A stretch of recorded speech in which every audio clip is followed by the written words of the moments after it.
Welcome, fight fans, to another edition of Big Fight Preview ahead of the 8 p.m. fight card start time of our second Wednesday night fight event, live from the ProBox Event Center here on ProBox TV, your boxing channel. George de Tellis alongside Paulie Malignaggi, Chris Algieri, and George Jackovic as well. It is going to be a great night of fights, starting with the lightweight encounter between Romero Vuno and Antonio Moran, both with impressive records and impressive knockout records ratio when it comes to knockouts to victory. So that should be an exciting fight. The co-main, Christopher Pearson at super middleweight going up against undefeated Trevor McCumby. That is going to be a fascinating fight between those two. And the main event, everyone has been talking about this one.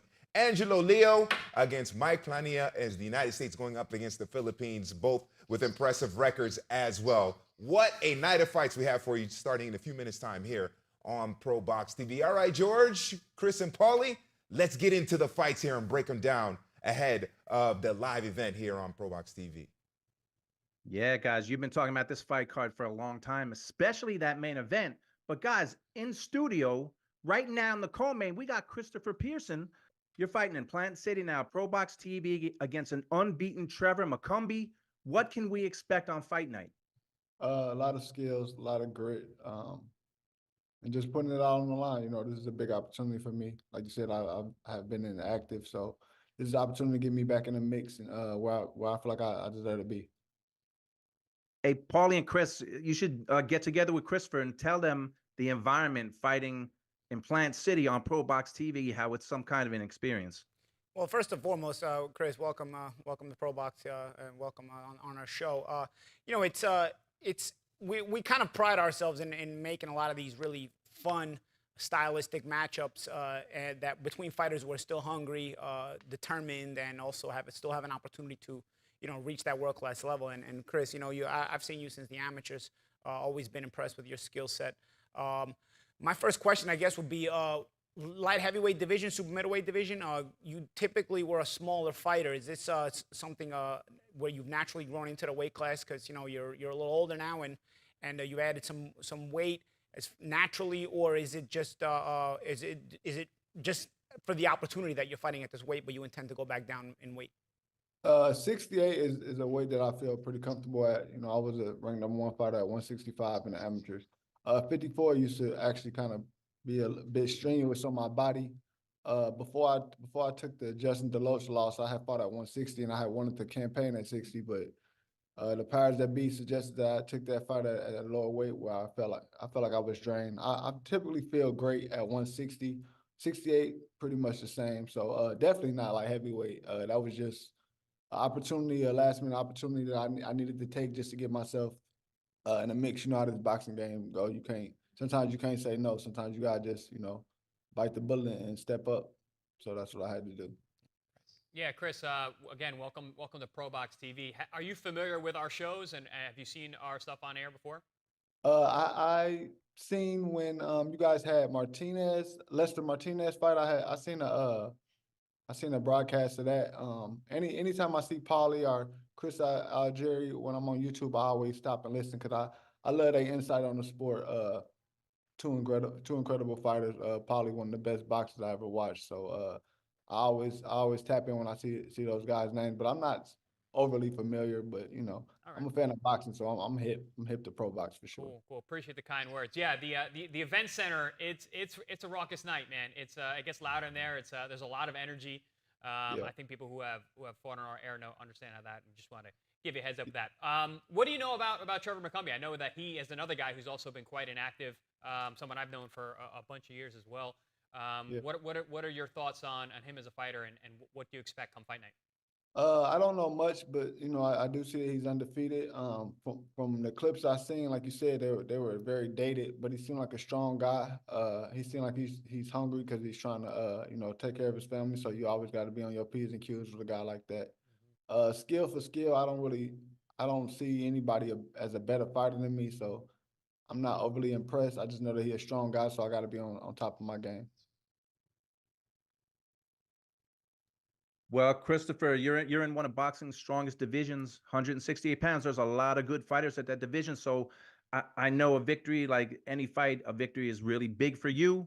Yep. But again, Wednesday night, what can the fans expect from you. You talked about skill, but I Yeah. imagine this is a very important fight for you. Yeah, like I said, I said skill and grit, and I said grit because at the end of the day, skills look good, but you got to be able to fight in professional boxing. So I look forward to putting it out on the line. Boxing when I need to, fighting when I need to, and getting the job done however it needs to be done. So that's what I'm here for.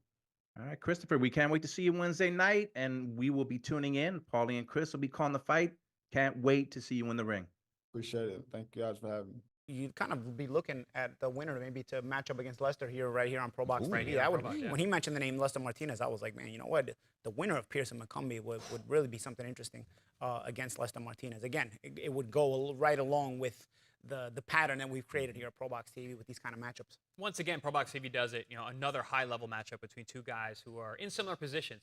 There's a bit of a question mark with both these guys because they've been so inactive the past couple of years. But their prior work stands for itself. They're both very, very good boxers, well-established in the pros, and also have big amateur backgrounds as well. And now they're meeting at this point in their career with huge implications for what's out there at 168. So very exciting stuff, and ProBox TV does it once again. Yeah, and Pearson does have a victory over an undefeated fighter when he beat Yamaguchi Falcao back in May of 2019. So that is going to be a great fight between Christopher Pearson and Trevor McCumby here on ProBox TV. So now we are joined by the opponent of Christopher Pearson here on Wednesday Night Fights, undefeated Trevor McCumby. Trevor, thank you very much for joining us here on ProBox TV. George and Chris and Paulie, what do you have for Trevor here? Trevor, it is really good to see you. I remember when you signed with Top Rank, and you're still unbeaten, and then you disappeared from the sport. So before we talk about your fight coming up Wednesday night, you had a long layoff, almost 5 years. Why were you out of the sport, and what made you come back? Honestly, just COVID happened, and I was just kind of going through just some life stuff, and I really had to mature as a human individual, and I just knew if my head wasn't right, like there's no reason to get in that squared circle. I'm doing better than ever now, physically, spiritually, mentally, and I'm really excited. I had another injury after COVID as well, so I was in the gym and looking really good, and then had a bad injury. So that was kind of another thing that set me off like another 2 years. Hey, Trevor, Yeah, Chris Algieri here. Welcome back to the big show, buddy. So Trevor and I trained together at the Robert Garcia Boxing Academy about, 10, 12 years ago, I think. It's like 2011 or so. Welcome back to the big show, man. How does it feel to be back getting consistent fights and looking for bigger and better things? Man, I'm so excited, so happy. Man, it's awesome to talk to you again. And man, I'm just super blessed to be here, man. Like, I really want to showcase my skills and just let the world know, hey, I'm here. And I was gone for a little while, but I'm a top contender in the division. Yeah, you weren't around lately, but you've been around for a long time in this sport, and you're only 31 years old, right now. So I mean, you Correct, yeah. lost a lot of those years, but you're still a young guy, and there's a lot that you can do out there. So, wishing you the best, man. Looking forward to watching you work. Appreciate that. What does a Thank win you. over Chris Pearson? What does this fight mean for you? You talk about the layoffs and the things you've had to overcome outside the ring. But what does this mean for you to get this win? What would it do for you? What kind of momentum are you looking to build? And what are your goals in an otherwise pretty stacked division?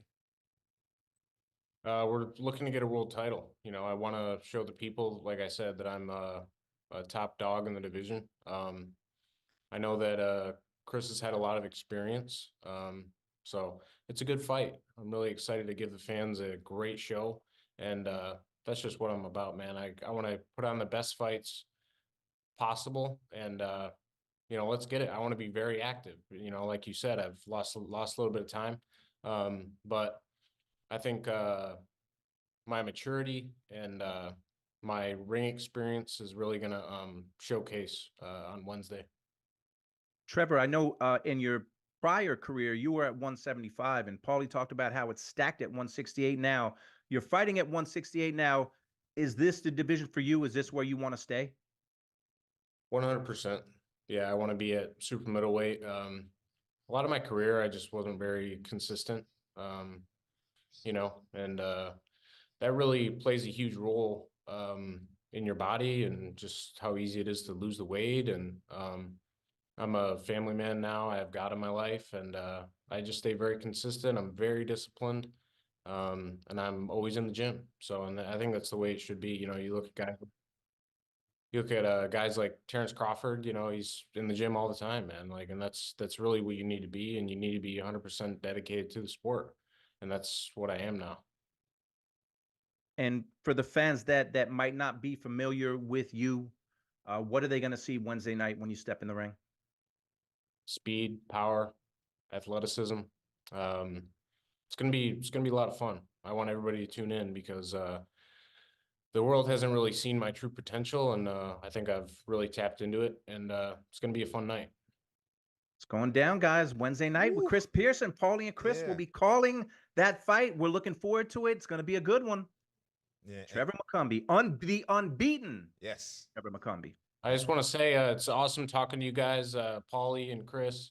You know, I enjoy watching the show, and man, now I'm on it. So let's get it. See you tomorrow. Yeah, it's gonna be a good one. Let's get it. Yeah, one of the great fights we have coming up here on ProBox TV. Romero Vuno. I love the nickname, Ruthless, against Antonio Moran. What a great nickname, and what a great fight that is going to be at lightweight between those two. So, George, Chris, and Paulie, let's hear from the man himself and get his insights ahead of the fight. Romero Duno, Ruthless. I love that nickname too, Ruthless.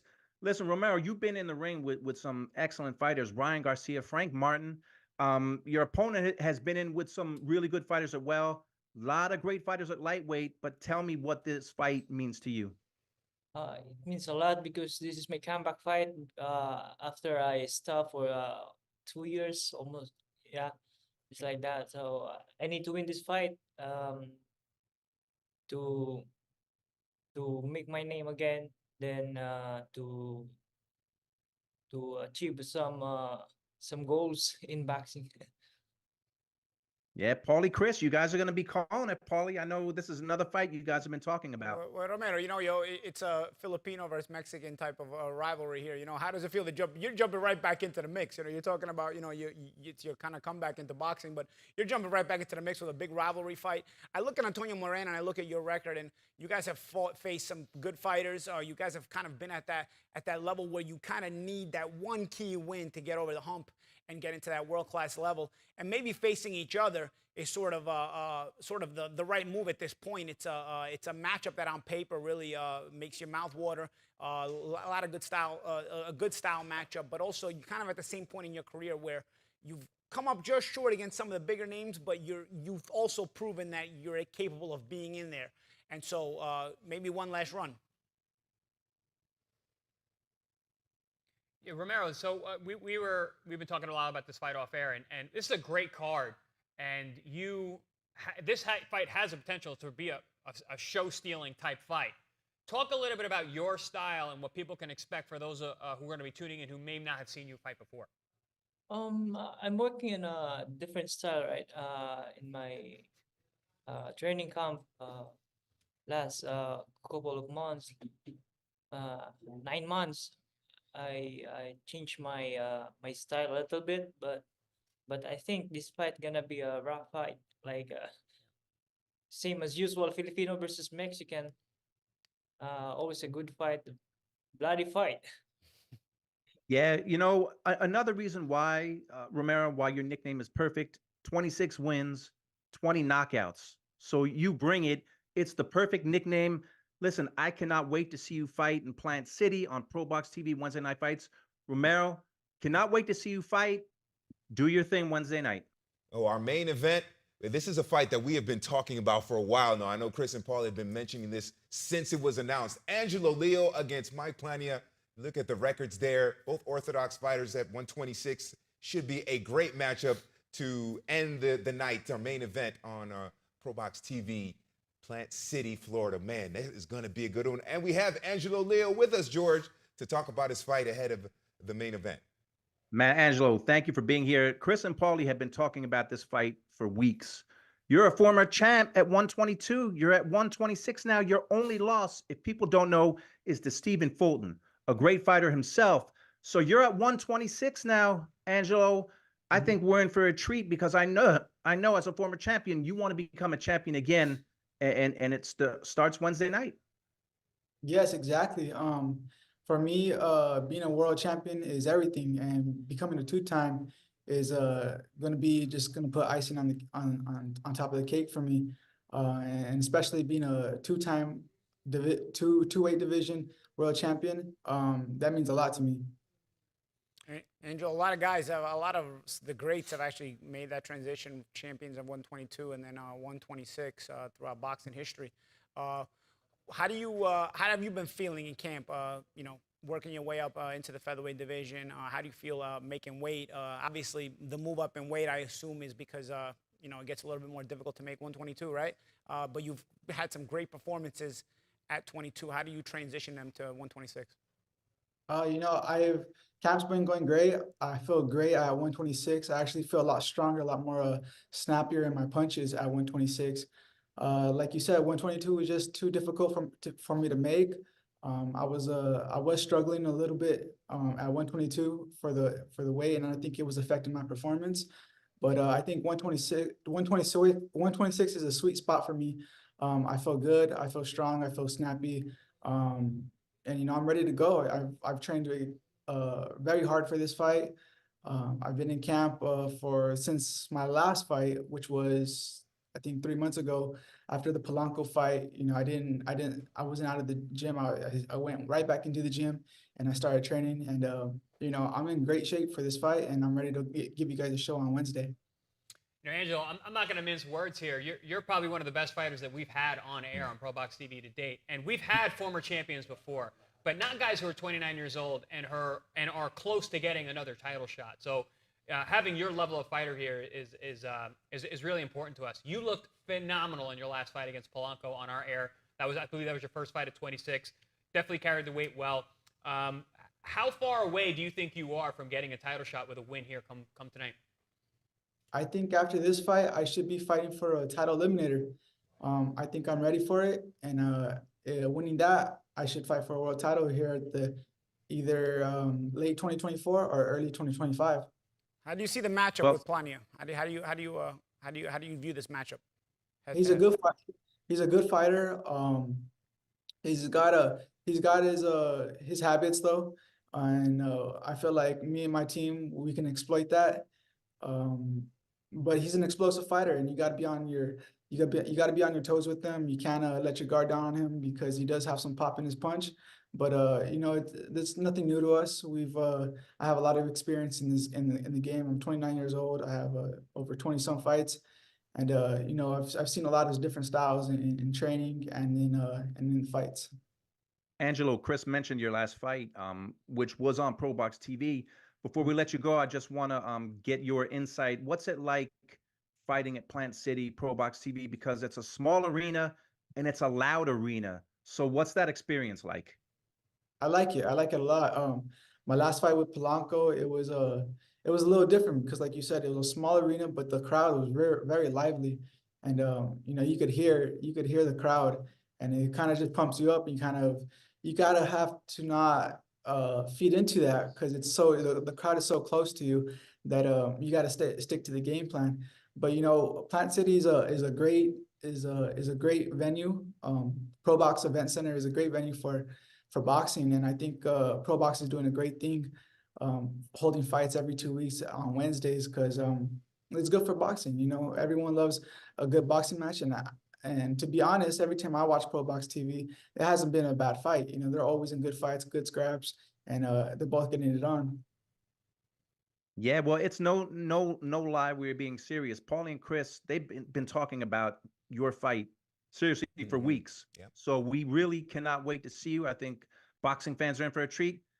Got one of the best fighters in the sport. We got a former champ fighting on ProBox TV. So we're really looking forward to your main event fight with Mike Plania, and cannot wait to see you fight Wednesday night. The words of the former WBO junior featherweight champion, Angelo Leo, headlining the main event with Mike Plania. It is going to be a great fight starting 8 p.m. Eastern, 5 Pacific here on ProBox TV, your boxing channel. All right, let's get some final words from Chris and Paulie and George before we wrap it up and send it out to the fights. All right, Paulie, what are we expecting from this main event, co-main event, the whole card in general? I mean, dude, I don't have to sell it to you every time, right? I mean, it's Wednesday Night Fights is the best broadcast, consistent, exciting fights on in professional boxing on your network, streaming, TV, whatever. You know, even at championship level, you get some duds, you get some good fights, you get some duds, you get some good fights. If you tune in every 2 Wednesdays here on Wednesday Night Fights, you know you're going to get some bangers each and every time. And that's the kind of thing we pride ourselves in. Gary Jonas, the owner here at ProBox TV, really prides himself in making sure the styles he approves and disapproves of all the matchups that the matchmakers make. And really, it's that kind of level. It's that level where the fans can take pride in watching boxing, and the fighters can take pride in their own fights, and we as broadcasters can take pride in giving you these kind of matchups. Yeah, good fighters and great fights, right, Chris? Yeah, absolutely. I mean, I know I sound like a broken record, but if you're not watching ProBox TV every other Wednesday night, what are you doing? Yeah. It's Wednesday nights. You got great fights. Like the Champ Malignaggi just said, the fights are fantastic. Our first show of the year was awesome. This show's even better, and it's going to get better and better each and every time out. So do yourselves a favor. Please. Like, subscribe, watch the YouTube, tell your friends, because the more you guys are in tune and tuning in and showing us love, the more we can get back to put better and better shows on, and that's our promise to you guys. We're going to keep putting on the best show, the best fights available, as long as you're there watching. And George, go ahead and wrap it up for us. Let us know what you think about this card and everything. You know, we often think we have to hype things up, but we don't have to hype things up on ProBox because, like Paulie said, do I have to keep selling this every other week on Wednesdays? They're great fights, and there's more than one great fight. This has been a consistent thing. It's not an accident. Paulie brought up Gary Jonas and his matchmaking. They don't like it when there's not a good fight, and luckily, almost all the fights have been entertaining. So this is just another one. Look, you got to look. I'm looking at a former champ right here who wants to get a belt at 126. So Wednesday night fights, like Chris said, listen, subscribe. What else are you doing on a Wednesday night? ProBox TV, good fighters and great fights. And that's a slogan, but it's a truthful slogan. Yep. As a fan, Wednesday nights, it's a great night. Yeah, it certainly is. And don't forget, you want to, place a bet here. Don't forget to go to sportsbetting.ag, the official betting sponsor of Wednesday Night Fights here on ProBox TV. We're going to have Mike Goldberg, Chris Algieri, Paulie Malignaggi, Wednesday Night Fights. Oh, it's going to be a good one here on ProBox TV, your boxing channel. Don't forget to download the app and also the YouTube channel. We're trying to get to 100,000 subscribers, and the 100,000th subscriber gets gifts and prizes. Ooh. So you definitely want to do that. Subscribe to our YouTube channel. And for those of you who are bilingual, you want to check out Ricardo Celis and Dinamita Marquez in Spanish as well. I like to alternate between English and Spanish. It's always a lot of fun listening to those two as well. All right, let's get to it. Wednesday Night Fights starting now here on ProBox TV, your boxing channel.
PG. Now, don't forget, fans, go to ProBoxTV.com or our ProBox TV YouTube channel.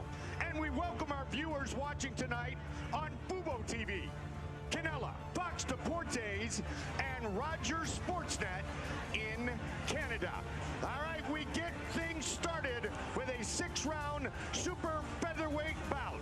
Mykell returns to ProBox TV, where he landed a vicious left hook in the first round back here in November to up his record to 6-0. He is set to battle Damian Alcala.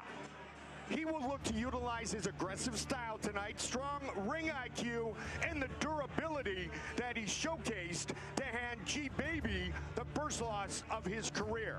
Up next, a 10-round battle in the super lightweight division.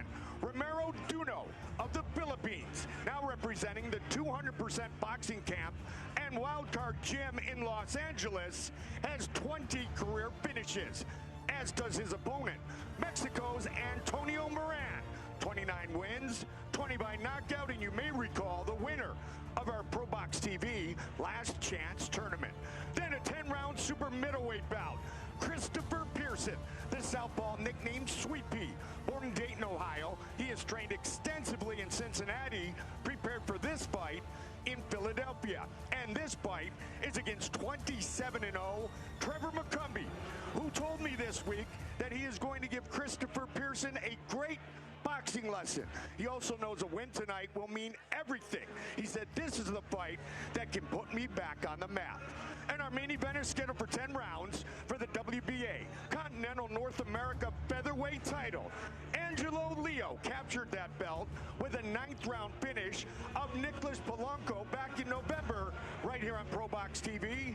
He is ready to defend for the first time against Plania, who knows the significance of beating a former world champion and called tonight the biggest fight of his career. Hi again, everybody. I'm Mike Goldberg, of course, as always, joined by my powerful partners, the Magic Man, the former 2-time world champion, Paulie Malignaggi, former world champion, Chris Algieri. Angelo Leo had to take it to the 9th when he won this regional belt. But Paulie, he's a former world champion who wants to work his way back to the top. Yeah, he's got the accolades, an ex-world champion. It means you already have that reputation. People know you deserve to be up there. You can fight. You got the goods. He's also an exciting fighter. Last time we had him here, you know, he's an attacking, two-fisted attacking guy. Likes to go to the body, creates the action. So not only is he world-class level, but he's exciting for TV. That's why he's here on ProBox, and he's trying to get back to that world championship mode. Much to your point, two-handed and very powerful, very dynamic. When we asked him what his best punch was, he said all of them. Everyone that lands, as many have said before. All right, I got to tell you about Mike Plania here, Chris Algieri. He's from the Philippines. He said, I started idolizing Manny Pacquiao at about age 16. So I did the math. That was probably about when you were preparing to fight Pac-Man. Yeah, I mean, he probably watched Pac-Man kick my butt. He didn't say he wanted to be like Algieri? Apparently not. I mean, he's gotten pretty far. I've called a bunch of his fights. Talk about two-fisted attack, man. I mean, he has been in at the world class. He's won some, he's lost some, but he's always competitive. He's always exciting. He's a perfect foil for the main event fight with Angelo Leo. I think these guys are going to be dynamite from the opening bell. Very excited to see this fight. When I first heard about this one, I was like, oh yeah, I've called a bunch of Plania fights. He comes in great shape. He's here to win. He's a tricky guy, man, with good power. So I'm very interested to see how he matches up with Leo's style. But either way, I think it's going to be dynamite. If it's anything like the Leo Polanco fight, Paulie, we will have another great main event on a Wednesday night. Well, that's the thing, man. That's why we have matched these two guys together. You know, their styles themselves are exciting and dynamic. But when you match them together, you're expecting a dynamic fight, and that's why it's our main event here tonight on ProBox TV. We will get dynamite from the start this evening. Our first of 4 bouts here on Wednesday Night Fights, brought to you by Sports Betting AG here on your boxing channel, ProBox TV. And as promised, we begin with that 6-rounder. And I'll tell you what, Mykell only showed us about a minute of his handiwork the the last time he was in the ProBox TV ring. It was a minute, but it was enough to make you want to see more. You know, it was enough to leave you wanting to leave you hanging a little bit. You got the exciting finish you got from him. You saw he's the goods.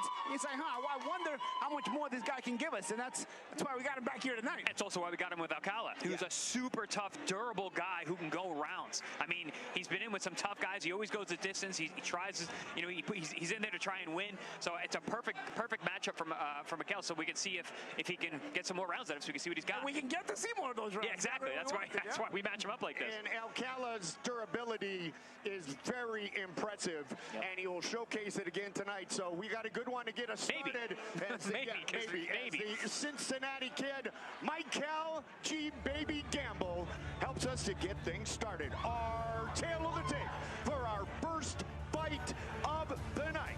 It is in the super featherweight division. 22-year-old Gamble against 29-year-old Mexican Alcala. 3-inch reach advantage for Damian Alcala.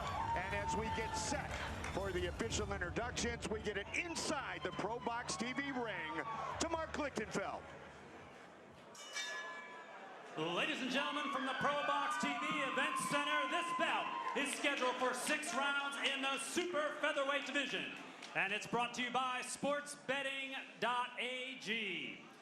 Your judges for this bout are Alvaro Rodriguez, James Jed O'Connor, and Braden Jackson. And your referee in charge is Michael De Jesus. Introducing to you first, fighting out of the blue corner, wearing the black with white. He weighed in at 126.6 pounds. His record, 7 wins, 3 losses, with 1 win by knockout from Tijuana, Mexico. Please welcome Damian El Duro Alcala. And fighting out of the red corner, wearing the red with white. He weighed in at 128.2 pounds. He is undefeated with a record of 6 wins, no losses, with 4 wins by knockout from Cincinnati, Ohio. He is Mykell G. Baby Gamble.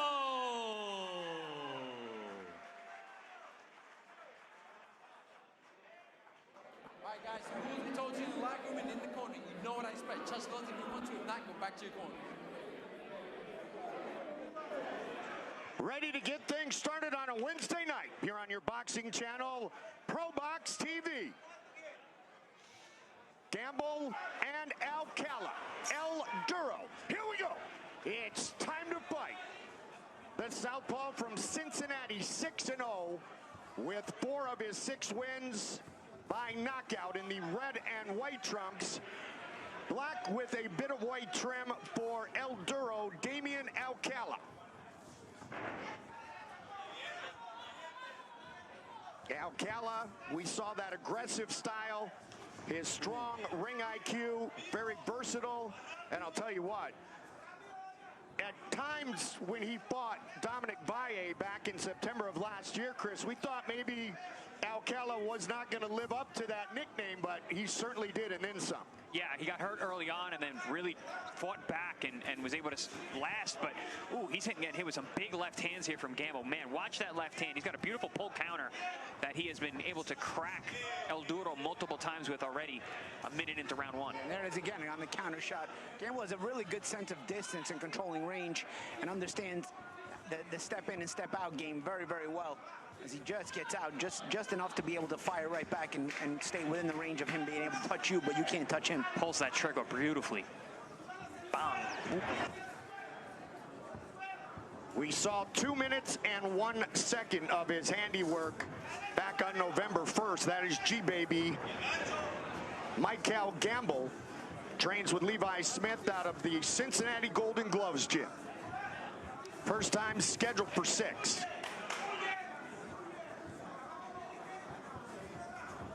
El Duro, U.S. Marine. In fact, his entire team served our nation, and we thank them all for that. Born to fight, trained to kill, ready to die, but never will. Damian Alcala swinging away here, 2 minutes into round 1.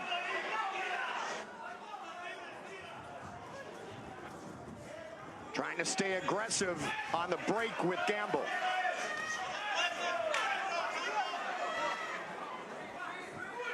29-year-old against 22-year-old. Alcala's bringing it though, man. Maybe he's not as polished as Gamble, but he's trying to overwhelm him in activity, maybe keep him a little bit uncomfortable. Yeah, because of that judge distance of Gamble, and is able to pull that. Alcala needs to really rush to get himself inside. He's got to take a little bit of heat to get there. But once he's there, he's actually doing some good work. Alcala staying very calm. Yeah, and I like the way Gamble also changes height. You know, tries to change, give different looks, give little feints and little touches, trying to keep baiting Alcala so he can fall in and Gamble can counter him. Well, you can see he uses that explosiveness and that fluidity with his defense, not just his offense.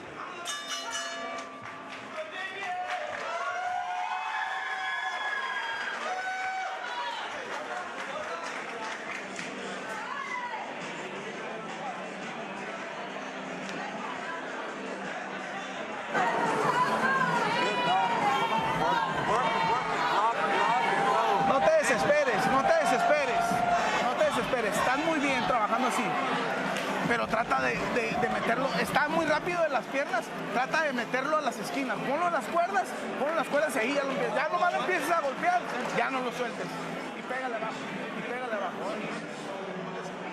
The corner of El Duro, the corner of Gamble. He's slow, he's swinging from far. Keep using your skills. Keep boxing this guy, all right? Don't back off so much, go Levi Smith trying to help get young G Baby to 7-0. When Alcala fought Dominic Valle, it was also the older, if you will, at 28, 29-year-old against the 22-year-old Dominic Valle. This is round number 2.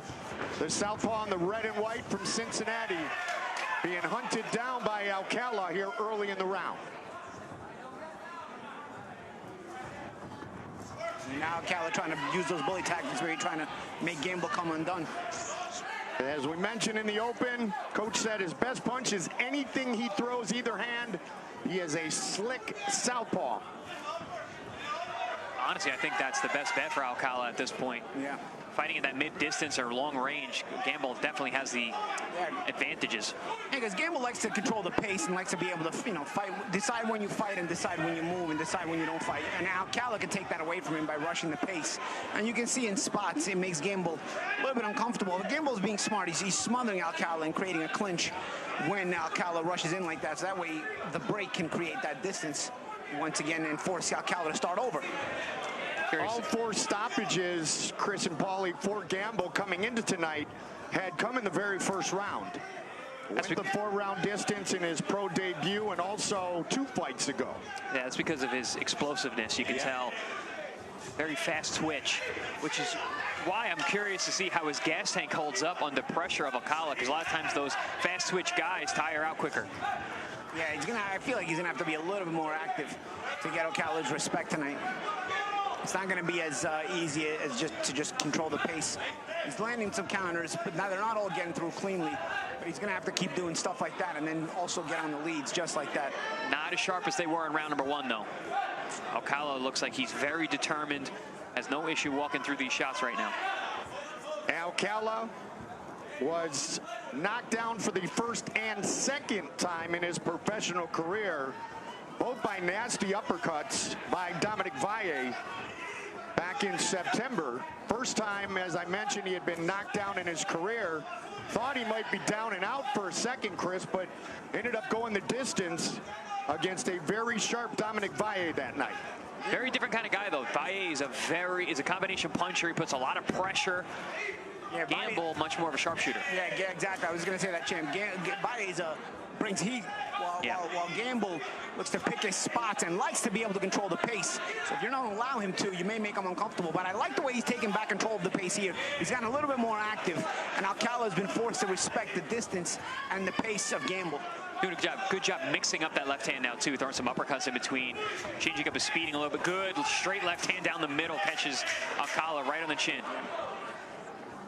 Gamble's been working on taking his time. Nice adjustment here in round 2.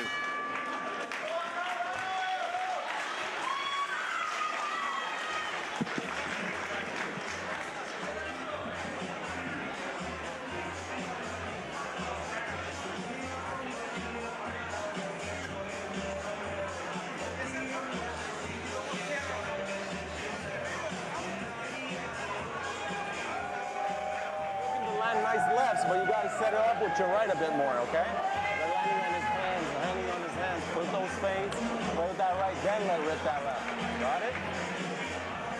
You're only gonna rush 2-3 times around. And when he does, going back up straight. Here you go.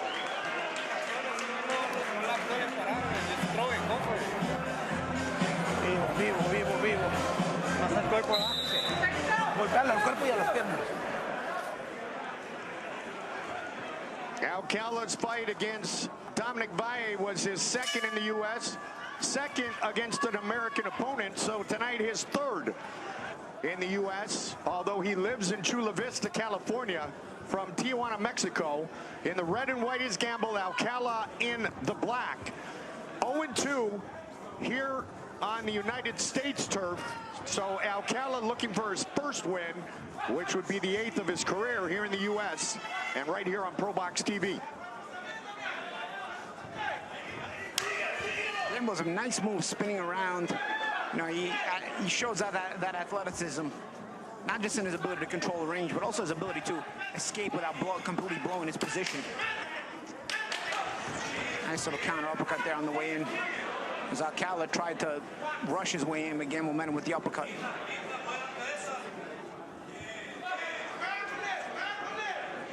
Round number 3 between Gamble and Alcala. As I mentioned, Gamble scheduled for 6. For the first time in his career, he's gone the full 4 rounds, twice as a young pro. Now, Alcala's pressure is a little bit more controlled now. It seems like Gamble has gotten the respect of Alcala. Alcala's not in as much of a rush to get in there like he was before. He's almost, I don't want to say he's been completely domesticated, but he's certainly more under control. You know, it is that second round. Mykell was able to really change up the pace, find different holes.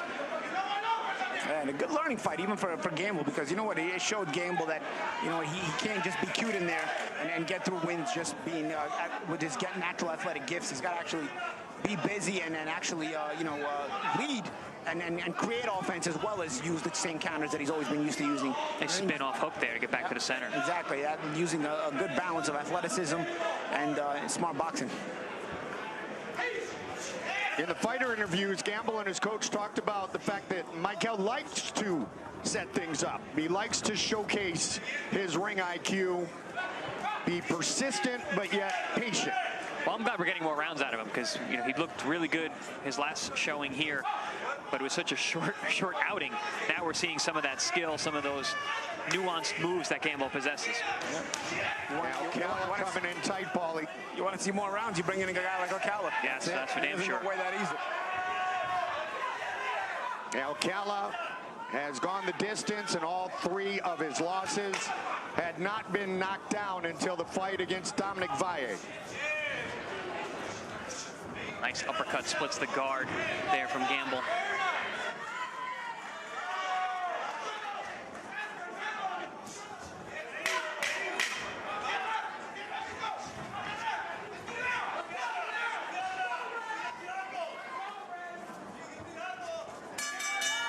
Round 3 in the books.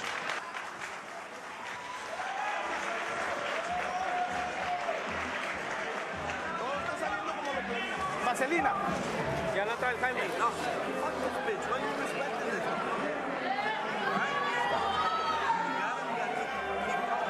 We have a very special Friday night edition of our Wednesday night fights, February 16th. So enjoy Valentine's Day on the 14th, and then our main event, Israel Rodriguez Picasso, 30 wins. Many of those have come by knockout. His opponent, 23-1, Ramon Cardenas, coming off a big win over 15-0.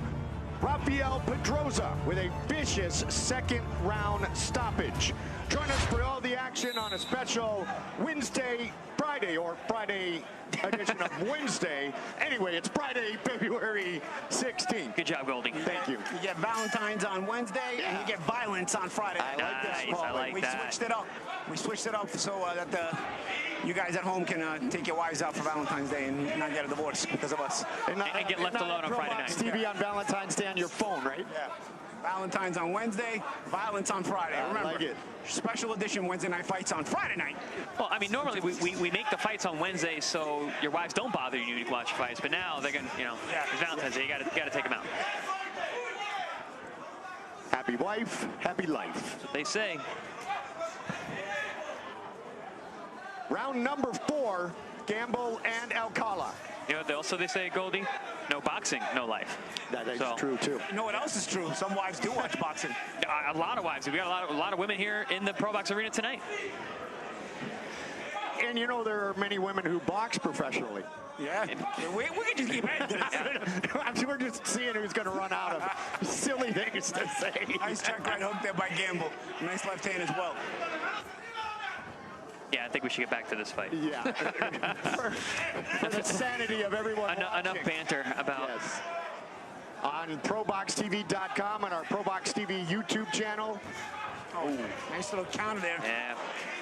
He's got his hand caught in there, though. He got to shorten it up just a little bit there, Gamble, with that counter. I really like that switch up from the straight left hand to the uppercut. It's been finding a home because Alcala comes forward with his head over that front foot, so heavy. There it is again. But Alcala's making an extra effort this round. He took the last round off from the pressure, making an extra effort this round to try to close that gap again on Gamble. I overheard his corner saying, why are you respecting this guy so much? Go get him. And talking to them, they are all business. As I mentioned, El Duro, the tough, a U.S. Marine, his entire team. That uppercut that's the one right there, man. Yeah, Alcala will come in, sometimes leaning with his head forward. Gamble has landed it a couple of times. That was the punch that actually got him some space and some respect a couple of rounds ago, last round. And it seems like he's landed it again. And you know what? Alcala has not been as aggressive since. That one actually, that looked like the first punch that actually may have wobbled Alcala tonight. And he that hasn't was thrown the a punch since. that Valle used not once, well, more than once and twice, but knocked him down with both times was a nasty uppercut in round 2 and in round 3. And when I asked Damian Alcala and his team, Chris and Paulie, what have you worked on since that fight? And they all said immediately, avoiding the uppercut. Work on it a little more. Yep. Because the uppercut in this round has calmed down a lot of his pressure. And it's up to Gamble really to recognize it and start to focus on being first and putting together some offensive combinations here instead of staying that defensively respectful so much to the point that Alcala is going to recover. It was a moment in time here for Gamble to really put some punches together. Now Alcala's back.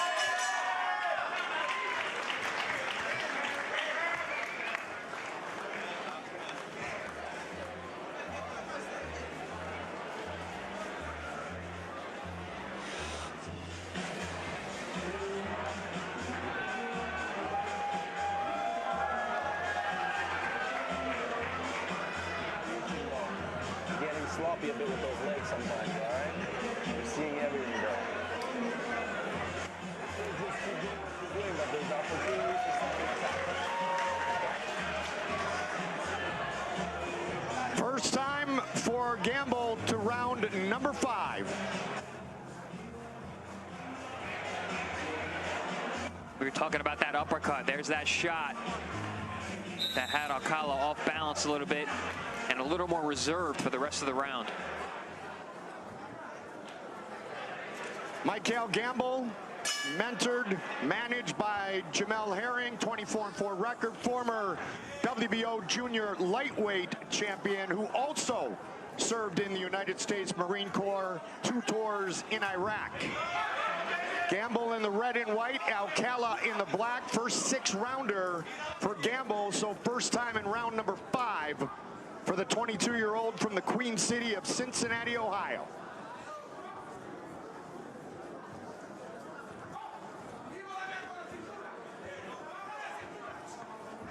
Again, you see that lead hand, the Gamble, sometimes he touches with it, sometimes he throws those probing hooks with it. He likes to control that distance with it, but at times Alcala, when he rushes in, he has some success. So though Gamble smartly smothers and at times has met him with the uppercut.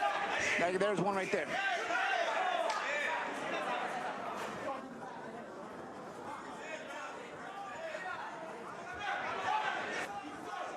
A minute into round 5. I'm telling you, the uppercut there every time, guys. If Gamble sees it, I mean, it's actually there a lot more than Gamble's been able to throw it. There it is again, but he didn't throw it. The Zapata gym in Tijuana, Mexico, is where Alcala trained for this fight again. Said it was the longest, and he feels best camp of his career. He just has to make sure that when he pressures Gamble like this, he doesn't end up smothering himself. He's too excited almost at times to pressure. Ready to represent his city, the background. Got a cut over the eye. Might be a Gamble. Gamble, because Alcala attacks a lot with his head. Might have been from a headbutt. That's why you got to catch him with the uppercut on the way in. It's there every single time. I was going to say, I haven't seen a lot of clean punches landed by Alcala, even though he's been very aggressive and having a good round. So you're probably right, that most likely was a butt. And Valle fought, as he generally does, very long against Damian Alcala. Not the same approach from the southpaw Mykell Gamble. Just a different type fighter. Snap that left to the head of his opponent. G-Baby looking to move to 7-0. Alcala actually has landed some decent body shots this round. He's a good knuckle puncher. He throws them around the elbows with his thumb in. A little matador move there by Gamble. That cut is bleeding profusely. They're gonna have to work on that. Bad spot too, above the eyelid. There's the uppercut. I mean, it's there. I mean, when Gamble wants to throw it, it's kind of hard to miss the uppercut because Alcala kind of leans in forward with his face in front of his knees, past his knees. So and he's kind of squared up. So he's in the position to take the uppercuts. Ooh, good body shot there. Uppercut from Gamble. Valle set up those uppercuts, though, really well with the jab when they met back in September of last year.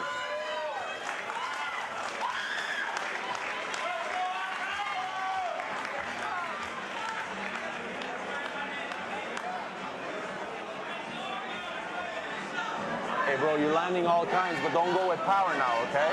Right. Stick with the speed. That's nothing.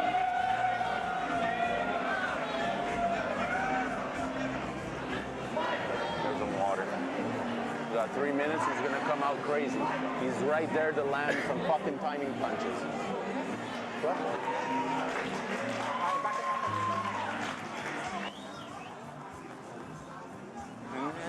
Yeah, but there it is. That's the headbutt. He went for the body shot uppercut as Alcala was rushing in head first, like you've been saying, champ. So you got to be in with the uppercuts. Orthodox southpaw headbutts happen more often than not. For Gamble on this first fight scheduled for 6 rounds, I asked him about it. He said, I've been preparing for this for a long time.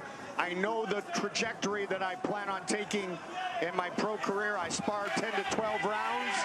6th and final round here tonight against Damian Alcala.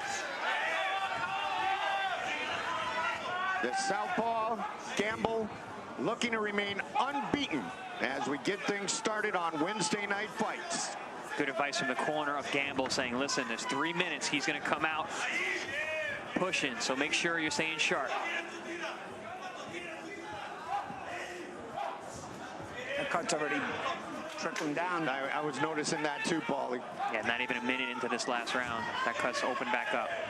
It looked pretty wide from what I could see in the corner. Gamble will probably be better suited to stay aggressive offensively and not allow Alcala to rush in like that, because it could affect the cut if he gets butted again or even gets hit. I think Alcala can be controlled if you lead enough times with those sharp shots. Alcala trying to put the pressure on here in the 6th and final round. Good movement throughout this fight, showcased by 22-year-old Mykell Gamble. Another thing that the corner of Gamble was saying was take the power off, use the speed, and move after you hit. He's been doing that. He's landing and then moving. Landing and then moving. In the corner, Alcala gets a couple of punches to land. Past the midway point of the 6th and final round. Now, last round, Goldie had mentioned the jab of Dominic Valle and how he's able to set up that uppercut. The jab of Gamble, more of a range finder. He puts it out there, doesn't snap it as often, especially in these later rounds. A lot of southpaws tend to do that. Yeah. They use it as a range finder more than snap it out. Under a minute remains in our first fight on this Wednesday night. Good counter right hook. Check hook there from Gamble. Yeah, the shorter shots there by Gamble. Better technique. Doing a good job, even though the guy is on rushing. He's able to find spots for his power shots. It's one of those fights where a good learning fight. You know, you get a guy who consistently makes you work. You start to realize the pace you need to keep in order to control guys like this. Also figure out different ways to try to control guys like this because they're very stubborn. Can't just fight guys off of you at this as you go up the levels. You got to outsmart them and fight them as well. Yeah, first round knockouts are fun, but you don't learn a whole lot. His debut on ProBox TV, 2 minutes and 1 second. This one about to go 18 minutes, 6 full rounds as they throw to the finish. It's in the hands of the judges, Gamble and Alcala.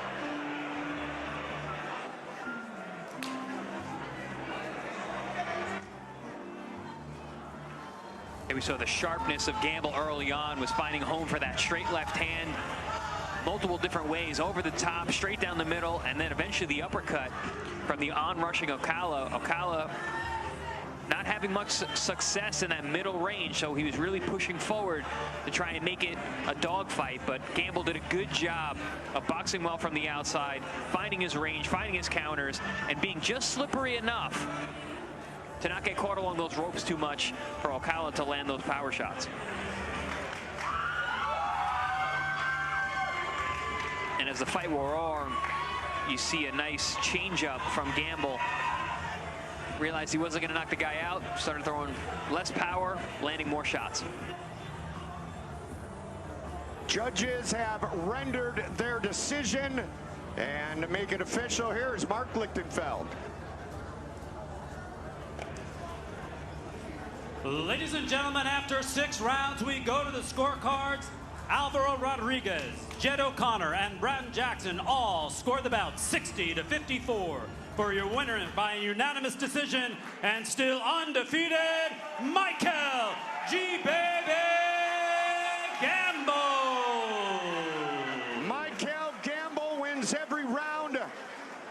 His first 6-rounder, he goes the distance, gets the unanimous decision victory, and remains unbeaten, moves to 2-0 here on ProBox TV. Still to come, our main event, Angelo Leo and Plania.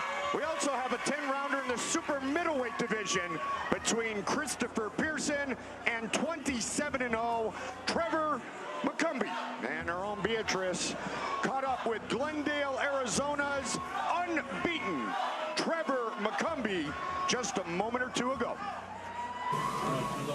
Hey guys, I have the pleasure to share stage with Trevor McCumby. Trevor, how does it feel to be back in the ring after a couple of years off, like taking off from boxing, and after your 2 last fights of 2023? It feels great. I'm really excited to put on a show and you know, give you guys a great knockout. So it's very interesting that what you did is very rare. You went down from 175 to 168. Why do you do that, and how do you think that's going to be beneficial in your career?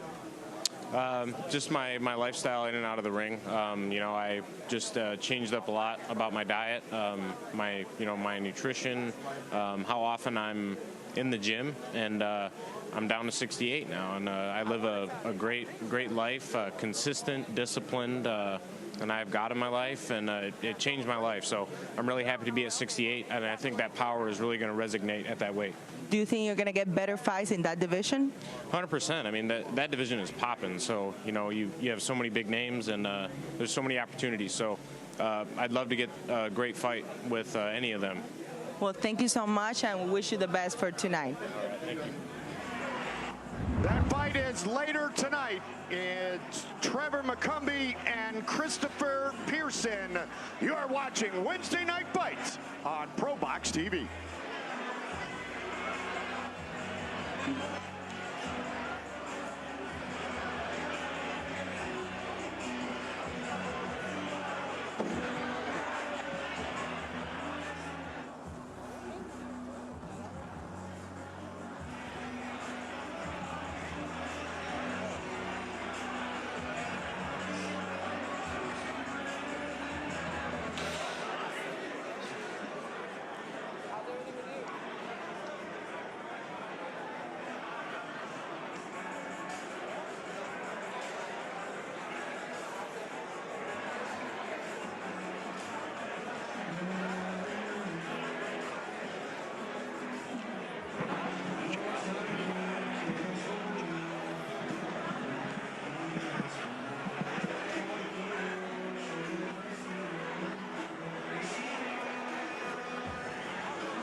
set for a nice matchup between the winner of our last chance tournament here on ProBox TV, Antonio Moran, and Romero Vuno. Mike Goldberg, the Magic Man, Paulie Malignaggi, former two-time world champion, former world champion, Chris Algieri. Gamble stays unbeaten, and now Duno and Moran are set to put on a show. And interesting with Antonio Moran, because his last fight was against Jermaine Ortiz, and it was his only fight since the last chance tournament. Yeah, who's also fighting Teofimo Lopez coming up in a couple weeks. So this is a great opportunity for Antonio Moran to come back. He had a good showing that night against Jermaine Ortiz. Came up short. Has been successful here before, so he's looking to be successful once again and get back in the win column. Thank you for the segue, because this right here, right now, is all about Teofimo Lopez. See how I set you up there, a little softball? And Paulie, thank you. That was great. Thank you. I got a kid, and I don't want my son to deal with that. You know, if we don't fix this right now as adults and as men, then where do we stand in the jury of God's eyes? Look, he gave you, Paulie, a gift. He gave me a gift. And it's what we do with that gift that allows us to be much greater. We end up becoming either great or the greatest. And that is the fine cue right there that puts the infinite sign. And it's like no one kind of quite understands it, but Teofimo does. And did I cry for 4 days before I signed this contract with Jermaine Ortiz? Freak, yes, I did. Yes, I did. You know why? Because I know what it's going to take for me to do this again. Winning the Sugar Ray Robinson Award at 23 years young. Only fought one time that year. COVID, the bubble, Lomachenko. Beat Richard Comey prior to that at 22 years young, winning my first world title where? In the Mecca of boxing. I am set in stone. It is set in stone for me to fix boxing. And I don't know where it's going to take me, but I know that my main focus is February 8th. You put it all together in all perspective. This year is the year of the dragon, the year of the infinite. So we are at war. It's at war, man. And I know what you want to say, Paulie, and I'm on it with you, my man. And I know that if we both was on this, we'll chew up the boxing world like it was some breakfast. I'll tell you what, Paulie, you get pumped up just listening to Teofimo, and you chew it up like breakfast, is what he said. Well, that's the thing. I mean, Teofimo has a passion for the sport. Yeah, and he really is an emotional guy. Sometimes when he's frustrated, you can see it in his energy. And sometimes when he's up for it, and when he's upbeat and enthusiastic about the sport, you can see it in his energy as well. We're really looking forward to his fight with Jermaine Ortiz on the 8th, because Ortiz is also a very formidable opponent. And Jermaine Ortiz coming off the victory over Antonio Moran. Our tail of the tape for our next fight here on a Wednesday night here on ProBox TV. Super lightweight matchup between 28-year-old Filipino Romero Vuno. He is the ruthless one. He has 20 career knockouts. His opponent, 2 years his elder, much taller, and will have the reach advantage. He is Tono, who we saw here in our first year on ProBox TV. He was the winner of our last chance tournament. Take a look at our sports betting AG odds. Moran -400. Duno looking for a victory here in this, our second fight of the night. With the official introductions, Mark Lichtenfeld. Ladies and gentlemen, this ProBox TV 10-round super lightweight bout is brought to you by sportsbetting.ag in association with All-Star Boxing. Your judges for this contest, Efren LeBron, Alvaro Rodriguez, and Jed O'Connor. And your referee in charge is Gene Del Bianco.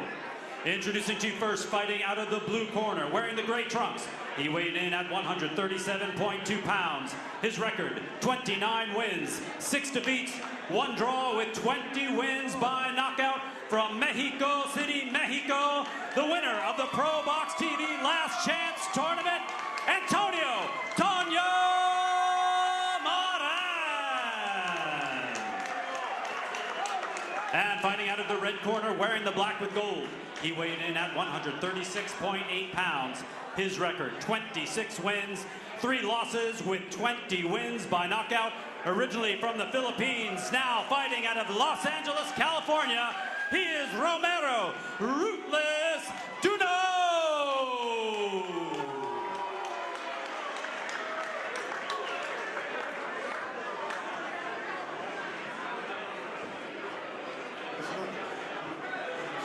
the dressing room. Your trunks are okay here. Your trunks are okay here. Key?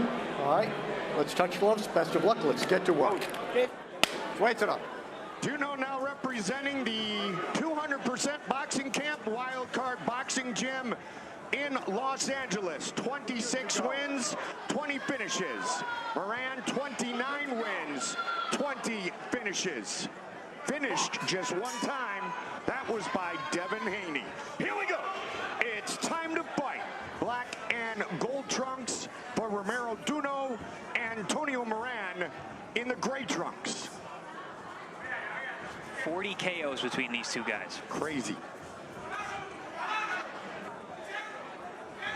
Duno fighting for the first time in 467 days, 1 year, 3 months, and 10 days. But during that time, he made the change and training in Los Angeles. He said he feels like he's in the best spot mentally and physically of his career.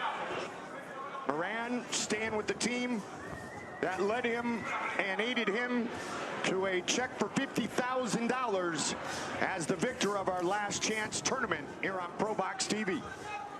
Moran just landed a nice right hand over the top and a left hook to the liver of Duno as he got low. Nice punch selection there from Moran.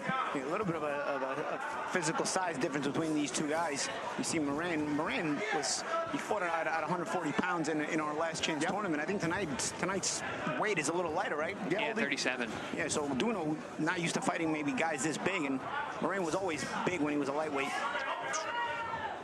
Length and reach. I'm surprised he can get his weight down this far still. Yeah. Yeah, he's tall, very tall for the weight class. Duno said sometimes, and it was an interesting comment because I asked him about Moran with the length, the reach, the height. He said sometimes he's too long, which I guess he's going to let him miss and then counter inside. Keep an eye on that. But if you're going to do that, you're going to need Moran to give up his height, and Moran does not give up his height that easily. And see Duno trying to fly in, almost Manny Pacquiao style. He packs. Yep. But you know, you got to be careful first of all there, because you got to make sure you don't run into punches. Oh, again, and that time it worked. That's exactly what he's looking to do when he does that flying in style. Yeah, he does that Manny Pacquiao pendulum step through with that lead power jab. Manny also had a good double jab when he used to back you up with it and then come flying in with a left hand in the follow-up combination. You know, Duno on the other hand doesn't really fly in with that smooth jab. It seems like he pushes it out and then follows something behind it, like right there. Nice right hand down low there. And then there's the one over the top. That's the shot that KO'd Moran when he fought Devin Haney. Got him on the ropes, tall, overhand right. But Devin Haney's tall and long as well. Duno is at a disadvantage in terms of height and reach. That was in the 7th round of a 12-round fight against Devin Haney back in 2019. This one's scheduled for 10, contracted at 137 pounds. Oh, big swing and a miss. And that's why he's got to control that wildness, because there, Moran never saw the punch, but Duno was so wild he missed it.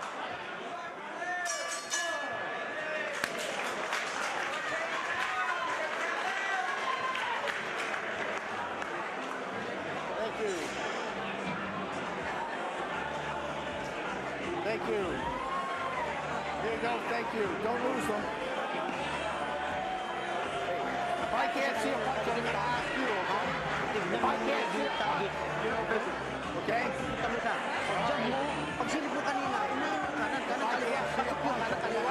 Check with you, okay?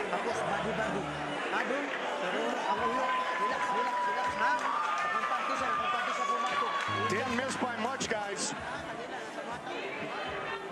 The crazy thing is it missed it. Moran made no defensive movement. Moran never saw the punch. It's just no reaction whatsoever. Duno missed. Just missed. But that's why you got to shorten your shots. That's why technique matters, especially as you go up the ranks. Those are fight-changing moments. But actually, I see the strategy there, because Duno landed a good straight right hand down to the body first, and then went down low again and threw over the top. Very, very smart move. Yeah, and I think he's, you know, you've seen highlights of Moran. The knockout that Haney had over him is a big one that pops up, and Haney was able to get it with that overhand right. But again, like you mentioned, champ, Haney has a much longer reach, and it's a bit physically bigger stature. Yeah, you're seeing Duno's having some trouble with the range. Closing that distance is not an easy thing against Moran. I believe there's a 6-inch reach advantage, close to that in height. That's why the odds makers had. Oh, big shot from Moran, a right hand over the top, catches Duno, who took it well, but that was a hard shot. Followed with a body shot, too. Nice body shot. Duno has been finished in 2 of his 3 career losses. 1 to 14-0 at the time, Frank Martin. The other back in 2019 to then 18-0, Ryan Garcia. And that was a round 1 explosive KO by Ryan. One of the better wins on Ryan Garcia's record, actually. That was, yeah. 1 minute, 38 seconds. That was the moment when Ryan just started showing that power. There you go. Moran did have Ortiz hurt a couple of times in that fight that went the 10-round distance. And he has been in tough. He has fought, obviously, Haney's fought Pedraza, Arnold Barboza Jr. was 25-0 back in 2021 when Moran fought him. And I remember, Paulie, when we started the Last Chance tournament, on paper, we knew Moran had the most impressive resume. Yeah, he's a very professional guy, just short of that world-class level, but he's no slouch. He knows how to do everything. He's basically a jack of all trades, maybe master of none. You know, solid body puncher, good jab, good boxer, average speed, average power, and you know, not the most creative guy, but fundamentally very, very good boxer and well-balanced. And we saw those fundamentals on display more so than any time before, at least for us in attendance with Moran in the finals against Kendo Castaneda. And that's what I mean. He was superior to that level of opposition. But when he steps up, he comes up just short. He performs well a lot of times. I mean, I saw the Jermaine Ortiz fight. I felt like, you know, he did well, especially in some early spots. But you know, he also gave Jose Pedraza a hell of a fight. Yeah, exactly. So he comes up just short, but he's definitely of the level to compete, even at that level. So at this level, you expect him to, if he's still on where he's at in his career in terms of hasn't lost anything, you expect him to get by a Duno who's kind of small at the weight. But Duno, given the effort, and Duno, you know, told us he feels good for this fight. Let's see if he's able to turn anything around. These guys are throwing bombs, both of them. 40 combined knockouts between these two.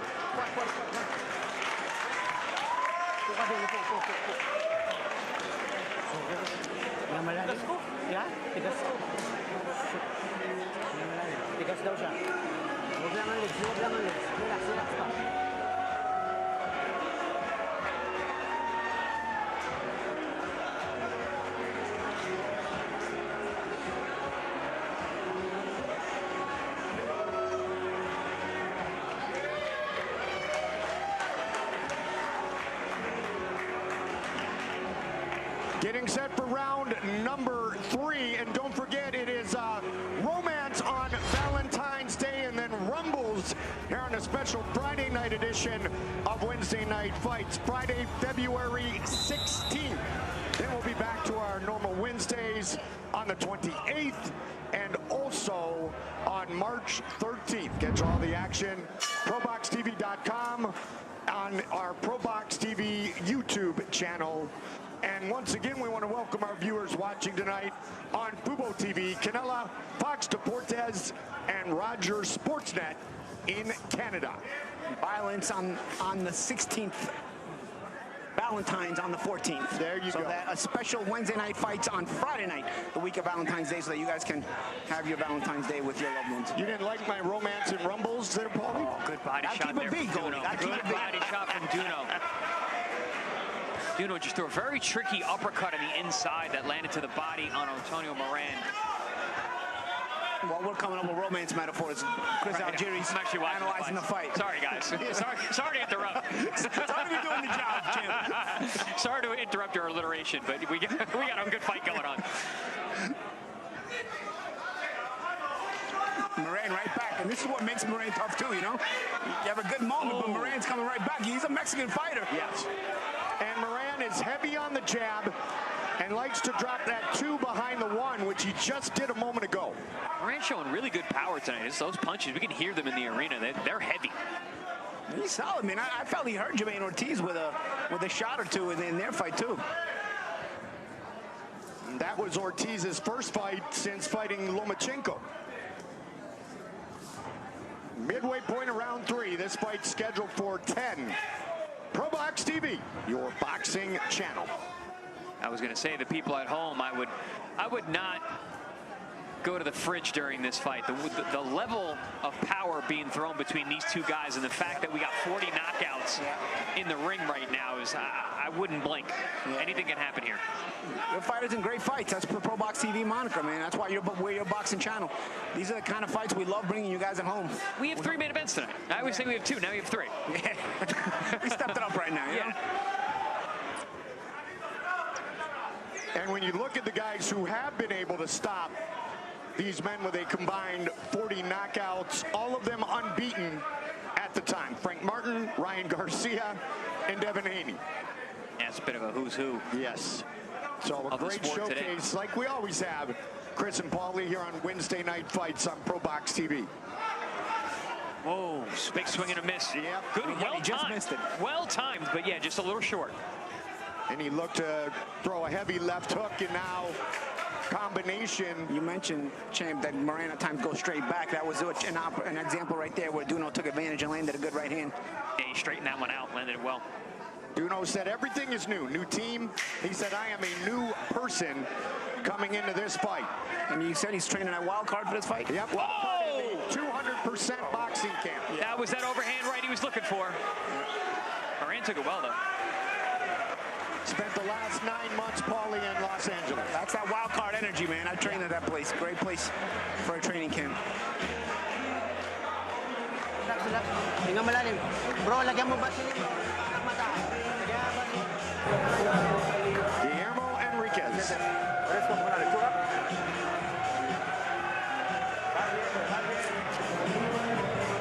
Tumikit ka. Yung kanan mo, huwag mo siya balbal. Tignan mo dito. Medyo ganun mo, ha? Straight, very straight, jab, straight, jab, jab, straight, jab. Kita mo effective mo, ha? Slip ka jab game. Relax, ikot.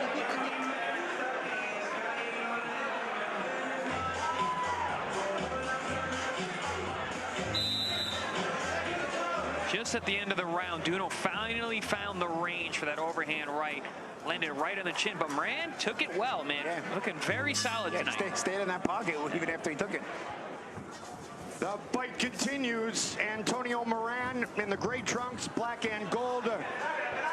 For the native of the Philippines, ruthless Romero Vuno. I don't know, Duno has been inactive. He looks to be in phenomenal shape tonight. Very lean, legs look strong. He's got those signature Filipino legs, just like Manny Pacquiao. And sometimes stepping away from it, and we've had this conversation a lot, Chris and Paulie. Sometimes stepping back and having a little time to re-energize and rebuild is not the worst thing. Yeah, reset yourself. Yep, and he's only 28 years old, so he had the time to do so. Tonight, the 30th professional bout for Duno.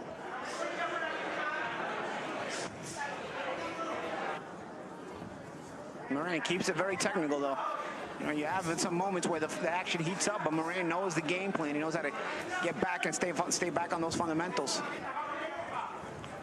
Getting back on that jab, staying long, slowing the pace a little bit, because Duno has been putting a lot of pressure on the last few rounds.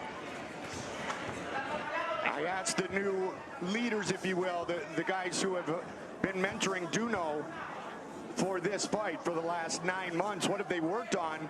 A lot on defense, a lot being more relaxed, setting things up. Moran with the 1-2. And you see that from Duno. You know, he's setting up that overhand right. Sometimes he gets a little wild with it and misses, but when he throws that right hand to the body first, then over the top, he gets himself in position. Paulie, they also said that they were working on speed, and I said to Duno, I go, wait, I thought all Filipinos were born with speed, and Romero said, not enough.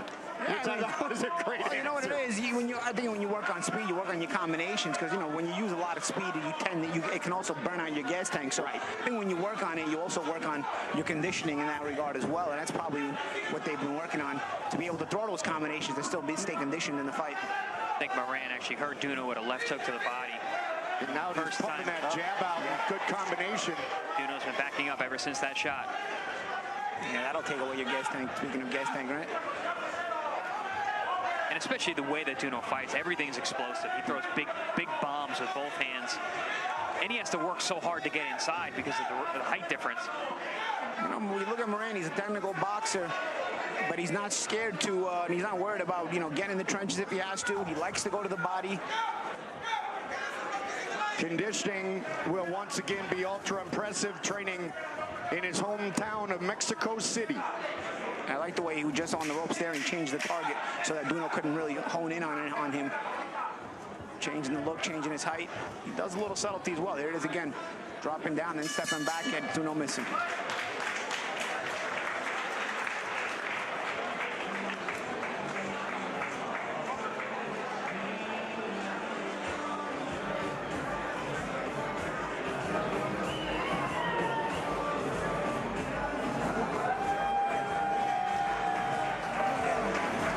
¿Cómo estás? ¿Te duele? Respira. ¿Dónde fue?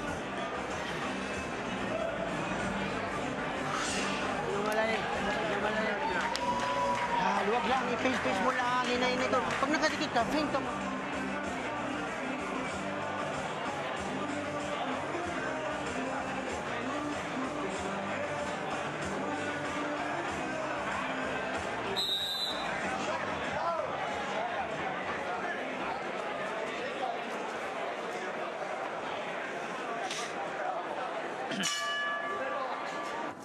The battle continues. Romero Vuno, Antonio Moran. Moran with a good combination of solid power punches that he landed on Duno in round number 4. This is round 5, scheduled for 10. Mike Goldberg, Paulie Malignaggi, Chris Algieri, great to be here on a Wednesday night on your boxing channel, ProBox TV. Duno coming out very explosive to start round 5 here.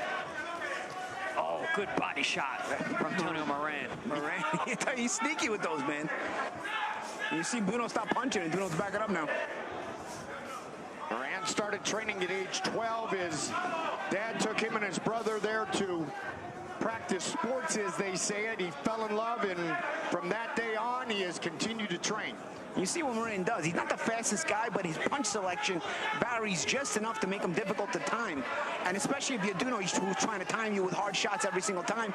I don't know if that's the way to go, because the guy who's hard to time, you're trying to just throw everything hard. First, you just try to time him in general. Try to touch, put leather on him.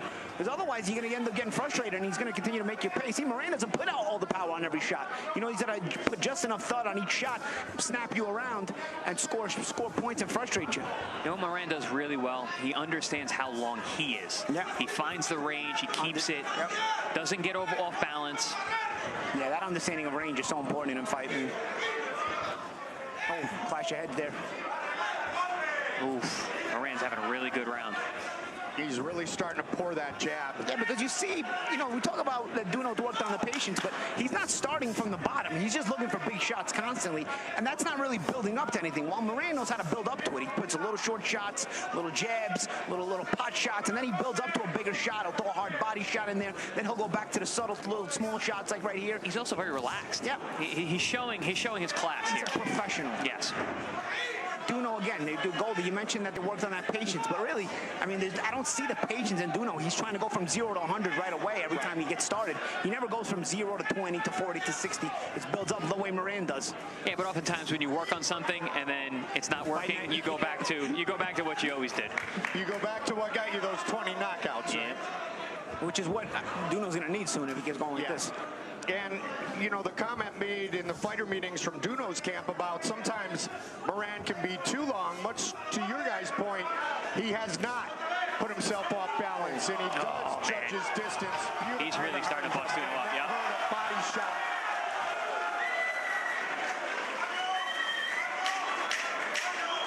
Moran does not look surprised at all.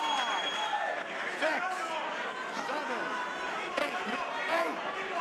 The latter part of last round and all of this round, Antonio Moran has been very, very good. Yeah, been setting that up beautifully. Gets himself a 10-8.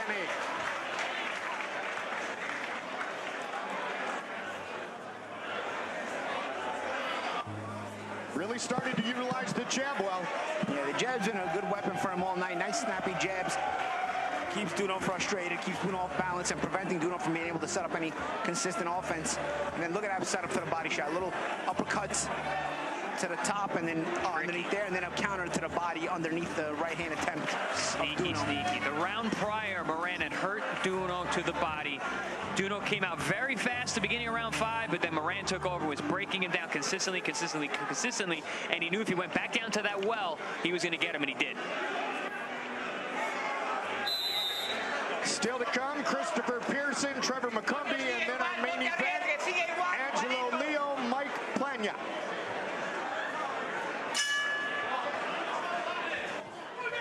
Antonio Moran with the knockdown scored in round 5, round 6. Moran in the gray trunks, black and gold for the Filipino Romero Vuno. Now, I've been thinking, I think Antonio Moran might be the most successful pro box fighter we've ever had. Yep. He's got more wins, I think, than anyone. Torres, Dutch over, Castaneda. Well, that tournament had him fighting here a lot, right? Oh, man. That tournament was amazing. He's the winningest fighter in ProBox TV history. And he was on the verge of a title shot, really. I mean, if he would have got the Jermaine Ortiz win, maybe he would have got the shot at Teofimo Lopez. Lopez. They were saying it was a title eliminator, right, Paulie? Ortiz now set to face Teofimo Lopez. He had a short stint at 140. He fought Arnold Barboza, lost every round in that fight, was thoroughly outboxed and out-physicaled. And then after that, he moved back down to 135. I mean, even all the way back in 2018 against Pedraza, Pedraza went on to win the WBO 135-pound belt. Shorter hooks. Trading hooks. Moran's hook was shorter. That might be it. Yep, shook his head no. 8, 9, it is all over! Knockout number 21 for Antonio Moran. We talked about fundamentals being very, very important earlier in the fight, and you're going to see it in this knockout. Both Duno and Moran are looking to throw a left hook. Moran's left hook is shorter, more fundamental, while Duno's left hook is coming from a mile away, a little wide, and you're going to see Moran's hook lands first. Watch here. To set it up, little touches. Duno's looking for one big shot, but nope, it's the shorter left hook of Moran that gets in there, and when the shot you don't see hits you, it's even worse. There it is again. That was also beautiful because Duno was so used to the left hook to the liver. He was going time and time again, and then Moran, being the professional that he is, varied it up, throws the left hook upstairs, kept it short like you said, champ, and basically let Duno knock himself out. Good performance by Moran, really very, very solid. Good after the loss to Ortiz in a fight where he didn't look bad losing. He was competitive enough. Comes back here on ProBox TV and gets a nice win over a pretty good fighter in Romero Vuno and wins it in a really emphatic fashion. This is a good statement win for Moran that he hasn't gone anywhere yet.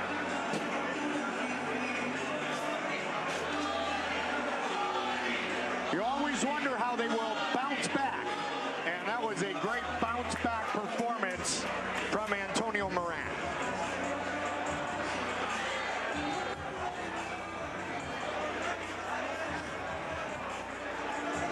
Our ProBox TV Wednesday night fights brought to you by Sports Betting AG.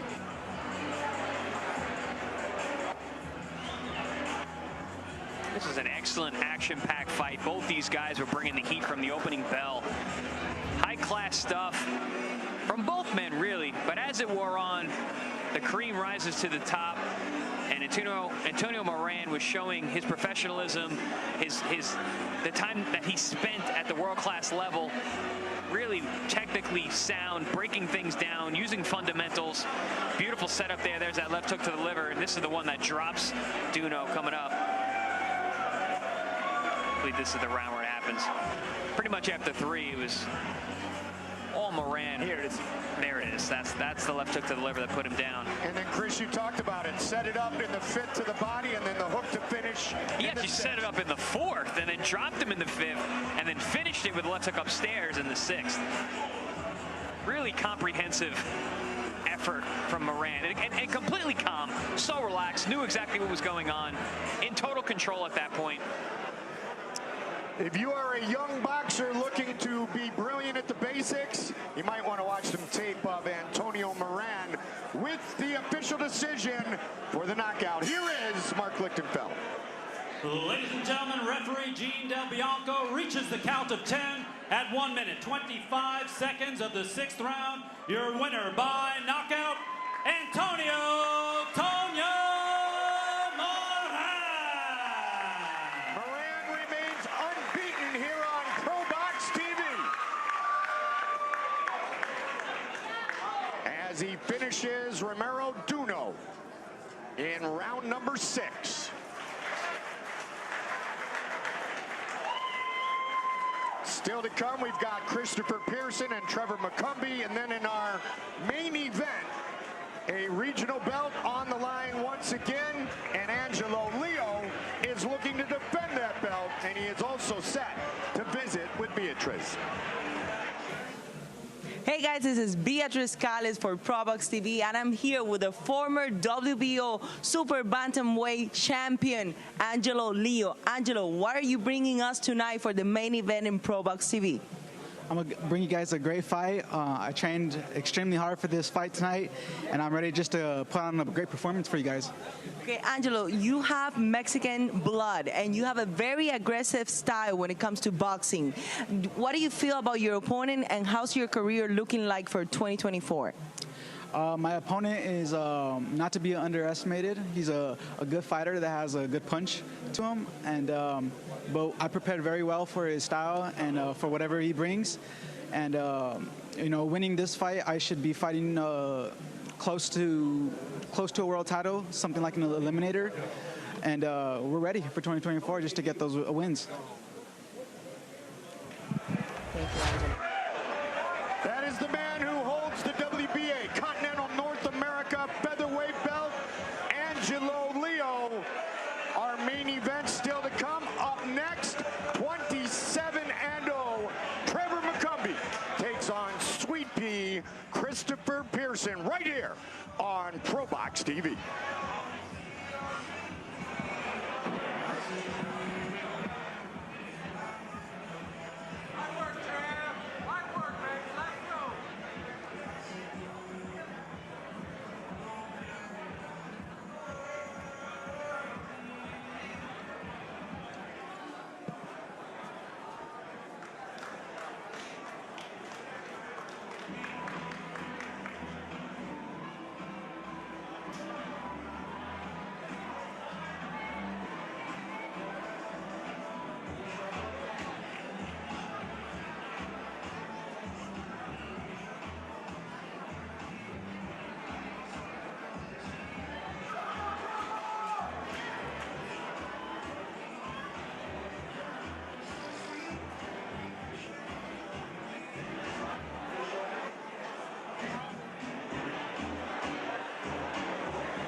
Trevor McCumby against Christopher Sweet Pea Pearson. Born in Dayton, Ohio, lived in Texas for a while, and now he comes back to fight and look to defeat McCumby for the first time in his career. Our odds are presented by Sports Betting AG. McCumby -275, Pearson +215. Wednesday night fights here on ProBox TV, brought to you by Sports Betting AG.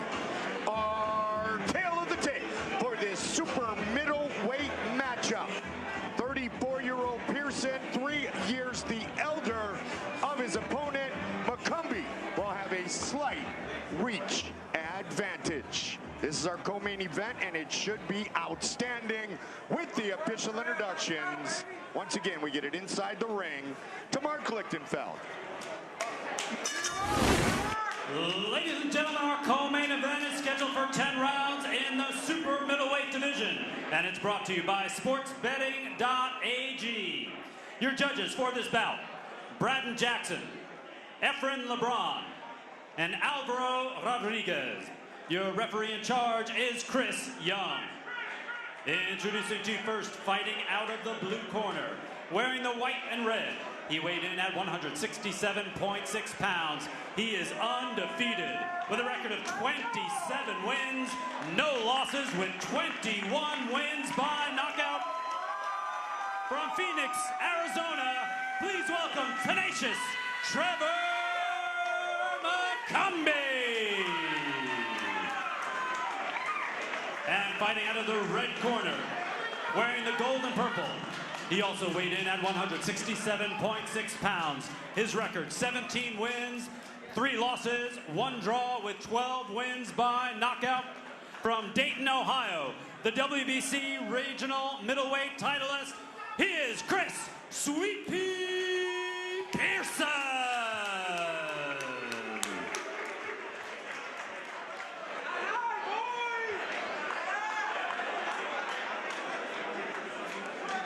Right here. Okay, gentlemen, you know what time it is. You fight hard, fight clean, touch him up. We got ourselves a little bit of intensity set between Pearson and McCumby. The competition gets ugly, man. And when you know you're up against somebody who's, you know, evenly matched with you, you want to get every edge you try to get. So sometimes that comes in with psychological play as well. Both guys trying to get that psychological edge and that stare down. Here we go.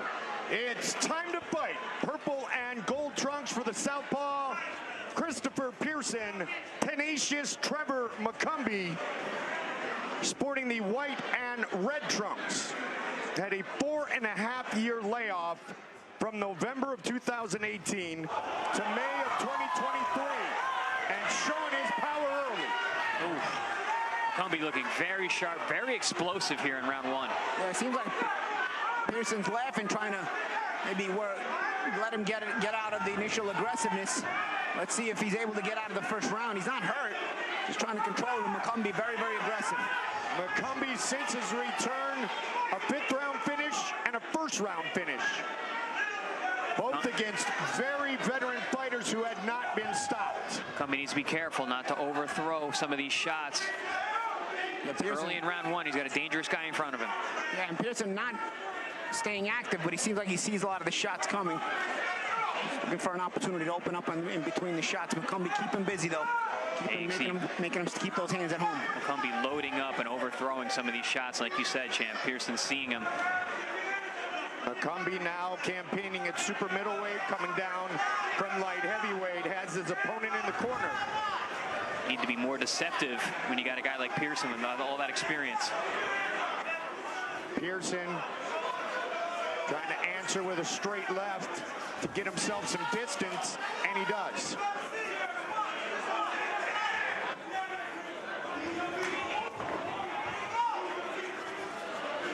Good change up there, but the punch still too wide from McCumby. And McCumby seems to want to land a big, big punch. He's going to have to be a little bit more patient. Try to set up the right way. Good hook there, gets through. McCumby looking to make it a short night. I was going to say, before the fireworks started, this is the heaviest weight class of the night tonight. We got the big boys throwing bombs. Or at least one of them is. Yep. For now. Yeah. See if return to fire is coming. But a very tough first for Pearson as McCumby in full attack mode.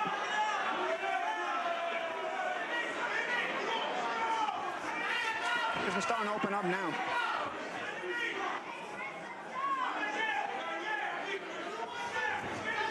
Scheduled for 10 rounds. You can see Pearson coming back with some sharp shots. I had mentioned, you still have a dangerous man in front of you. Pearson is no slouch. McCumby's had himself a very active first round, and he's probably won it on the activity. Some of those shots got through, a lot of them didn't, but he was able to control Pearson completely and keep him almost completely defensive. Good overhand right there on the part of McCumby. Pearson actually landed a nice left hand, but McCumby had the bigger shot.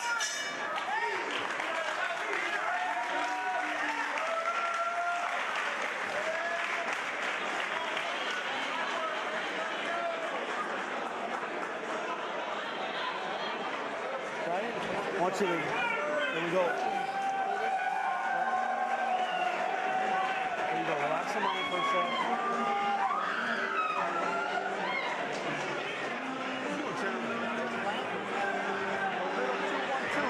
Move my hands a little bit when you go pitch down.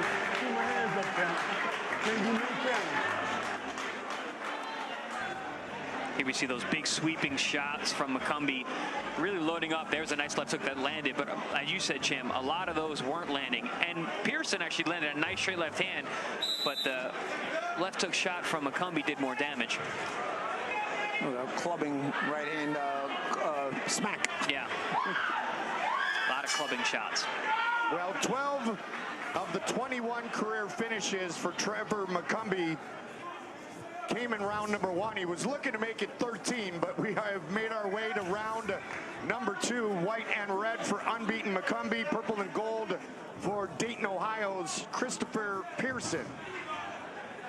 Left Texas, moved back to Ohio in 2021. Trained with the crew at Cincinnati Golden Gloves, very close with Adrian Broner. And for this camp, he moved to New Jersey and trained and prepared in Philadelphia.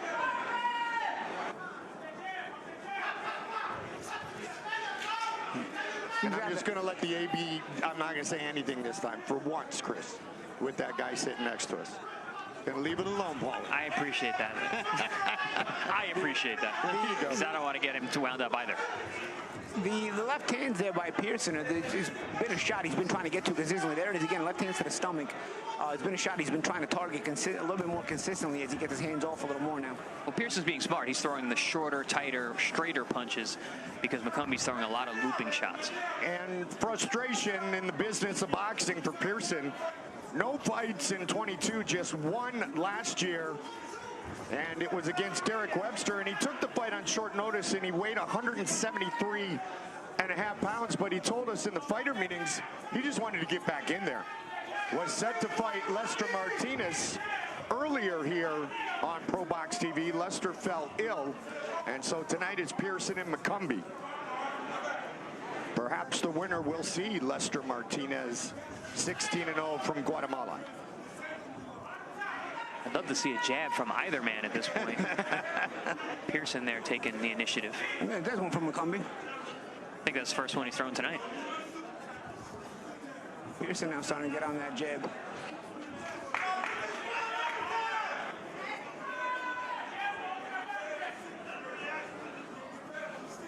Pearson turned pro in 2011. Nice shot. Straighten that one out. Very good shot from McCumby. He landed. He wanted to land another one.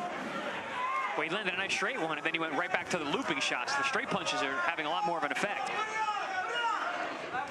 Pearson was 23 when he turned pro.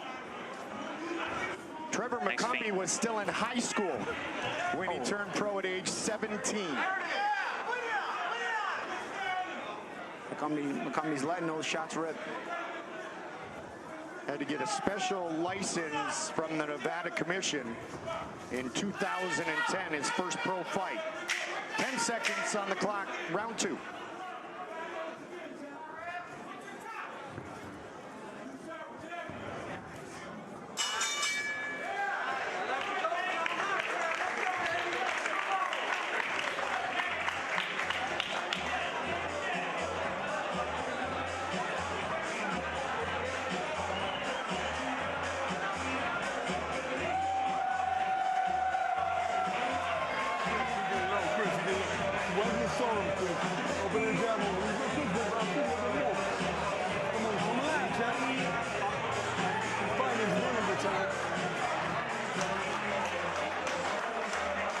Next time we see you, it'll be Friday, February 16th. Main event, Picasso, 30 career wins, 23-1.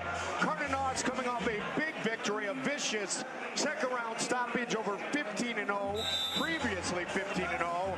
Rafael Pedroza, join us for all the action, a special Wednesday night edition of our fights on Friday, February 16th, here on ProBox TV. Mike Goldberg with my powerful partners.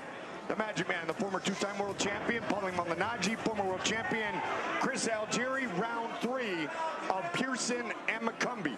McCumby wound up just a little too tight. He can't quite get he's trying to land the big shot, but he's not going to be able to land it cleanly unless he starts thinking his way through this. Intensity is great, but you're going to have to think your way through things a little more because a savvy veteran like Pearson is not just going to hand you an open punch on a platter. Oh, McCumby's hitting Pearson like he's a heavy bag. When you can brace for those punches, it's different. Yeah, of course, but also, if you keep this pace up, right, and Pearson doesn't answer back the way he's not answering back, okay, you're going to win this fight. But as you work your way up the ladder, you still want to have those savvy ways to open guys up, you know, because you're telegraphing too much when you're this intense all the time. And McCumby, I asked him about all the finishes. He said, you know, at age 18, it was get him out of here. Now he uses his experience to set up the power shot. So we'll see how that storyline develops as this fight continues. McCumby gets caught. And Champ, when you said savvy ways to set things up, you meant the jab, right? It doesn't have to be that savvy. Jab is Just use the definitely one of jab. them. I'd like to see some feints. Also some change of speed on the punches. He throws all the punch at the same speed and the same intensity. You know, there's various ways, you know? He's moving his head, but then every time he throws, his head is back at center. Maybe when you're moving your head like this, show that you can throw the punches from different angles and off center with your head off center as well. A lot of guys have that problem, actually. They move their head and they try to punch off the rhythm, but then their head is always back in the middle when they're punching. If you're gonna have that savvy head movement and you want to shoot off it, you got to shoot off it at various angles, not just when your head is back at center. Otherwise, guys can kind of be able to time it and see it. McCumby talked about the 4.5 years off. He said he's back to loving boxing again. It was a love-hate for a while. Oh, good right hook catches McCumby. That was what Pearson was waiting for. That's what Pearson opens up. That's why Pearson is a veteran. That's what I was saying. Solid veteran. Pearson said, I've been through the dark days. I'm going to bring it here tonight against Trevor McCumby, and he just did. This is what we've been talking about from the open. Pearson is still a dangerous guy. And again, that's why McCumby is better off being a little savvy, being a little sneaky with the way he sets up these punches. Now he's back at it with the intensity. It seems like he's recovered. And he's obviously in shape to have recovered like this. But again, it's something you got to learn from. Maybe it's not going to cost him this fight. Maybe he's going to continue to stay ahead in the fight, but it's still something you got to learn from. If he doesn't get hit with another big shot like that. We got ourselves a fight.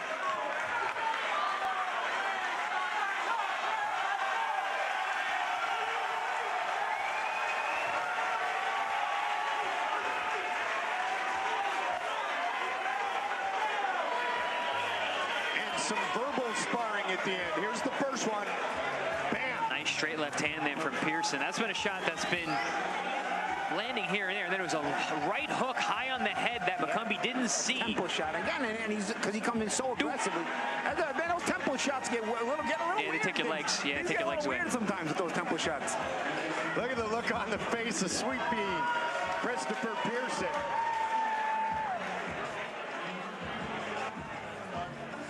We've had a lot of boxing, and our beautiful ring card girls just reminded us that we're just starting round number 4.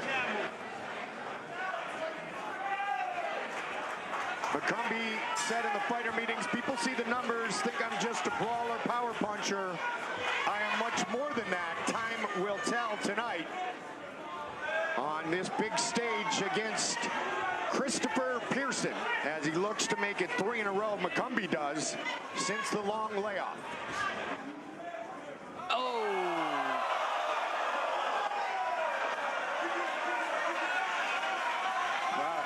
That just makes me want to sing Journey. Wow, that happened to me early in my career in a fight I fought, actually. It's so funny. I've never seen that happen before anywhere else. McCumby made it look like, ooh, that was not good. You want to talk about turning the lights off, right? But they're both such professionals. Neither one of them tried to take advantage. They took a step back. Boxing in the dark, that'd be something, huh? even the referee would have to be careful. There's boxing after dark, and then what you just said, Paulie. Boxing in the dark. Yes. 1 minute into the 4th. McCumby really closing the gap, much like we saw in the first round and early in round 2.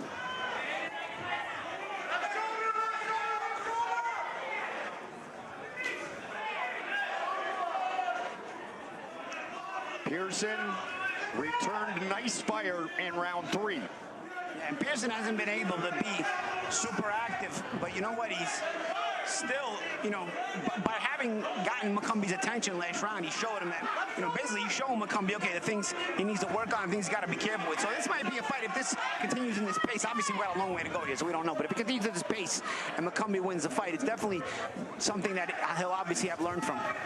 For all the great elements of ProBox TV, go to ProBoxTV.com and or our ProBox TV YouTube channel. course, there's the second half of the fight. Who knows? For all we know, Pearson may be being defensive in the first half of the fight and then maybe waiting to turn it on in the second half. There's a lot of fight left, and Pearson is not using much energy at all. And McCumby has used a lot so far, so this could be a very interesting fight down the stretch. Not that it's not an interesting fight now, but things could change on a moment, just like it did last round. Well, the lights could go up, which would also make this interesting. McCumby now married, father of 2, credits his It's a clash of heads, and that's both are cut. Yeah, it's a clash of heads. I mean, when it's on the scalp like that, that's a clash of heads. Yeah, but McCumby's cut over the eye. Is he? Yeah, both men cut. That's interesting. Top of the head and the eye. Yeah, well, that's why they clash. I mean, that's Southpaw orthodox. All right. Those hairline ones aren't as dangerous to stoppage, but that eye, that's not a good place. That is, it looks like it's on the eyelid. McCumby. Oh. Pouring it on here. Final seconds of round number 4. McCumby being smart. If this fight is to be stopped on the headbutt cut, then we would go to the scorecard. So you want to win every round.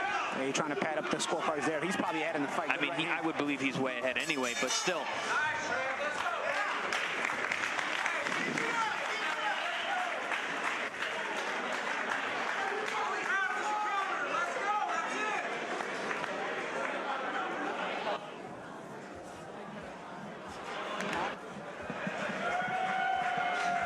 See if we can see that headbutt in the replay here from last round. Let's see. And then McCumby trying to work his way inside.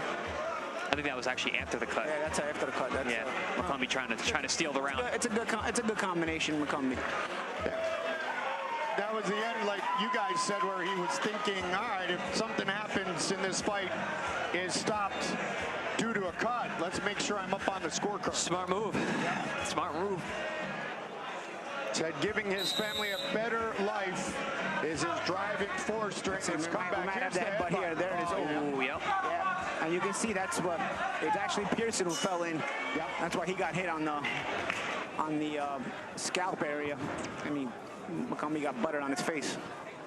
For many years, T-Rev was his nickname, but you can see why Trevor McCumby now goes by the moniker Tenacious, because he is certainly that.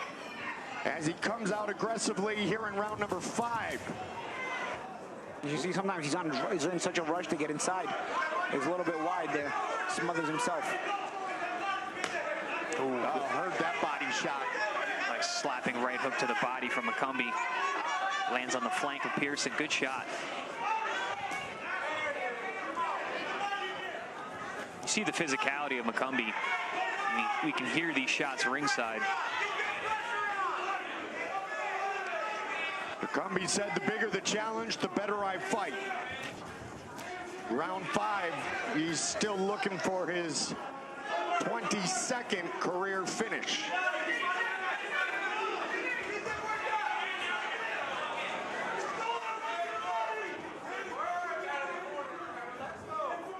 McCumby lost a lot of time outside of the ring, but he's still young. He's only 31 years old.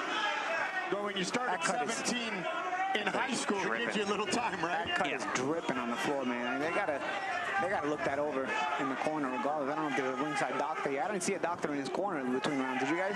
I did not. I didn't notice. I was trying to see the cut, but I didn't see a doctor inspecting. Onto the ring canvas. Oh, good right hand. I mean, he's not affecting the performance, and it hasn't given Pearson any reason to step up his intensity. No sense of urgency from Pearson. I think Pearson will be just content to try to look for the shots in between. Yeah, but even that, it's few and far between at this point. Yeah, but there's one there. There's a good shot. Well, you see, there we go. He gets McCumby's attention, and a couple of rounds ago he did hurt McCumby, so I guess it gives him a reason to, keep trying those shots. He is a pretty good timing fighter, as we've seen. That cut's getting bigger, actually. Yeah, that's what I mean. They got to look at that. That is. Ooh, shots like that are not going to help. Yeah, that cut. Ooh, that cut is gnarly. And in a very bad spot. Ooh, good overhand right. Good change up there from McCumby. Jim, that's a very Oxnard word of you. Gnarly. From your days in Oxnard training? I trained with T-Rev there, so it's bringing me back. Yeah. I never heard heard that word except in movies until I went to the West Coast. I only heard it in movies until I went to LA. McCumby, born outside of Chicago, lives in Peoria, Arizona, suburb of beautiful Phoenix, Arizona. Yeah. Final 10 seconds of the fifth. About 12 to 13 years ago, me and T-Rev were in the Robert Garcia Boxing Academy training together. Oof.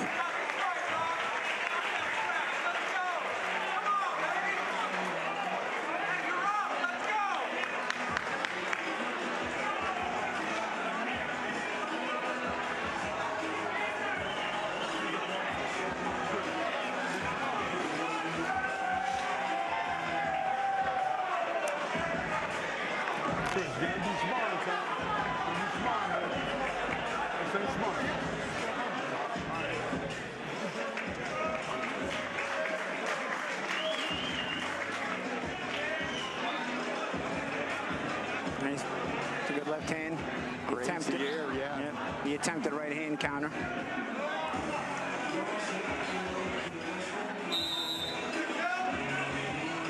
Nate Jones in the corner of Christopher Pearson. We're only halfway through this fight. There's still a lot of rounds left. That's what I was saying, Chris. With round 4, round 5, feels like we've already had 8 or 9 rounds. Right. Round number 6, this one's scheduled for 10. We've had big bombs. We've had guys wobbled. We got blood. We got Paulie wearing an apron now. I'm getting blood on the suit.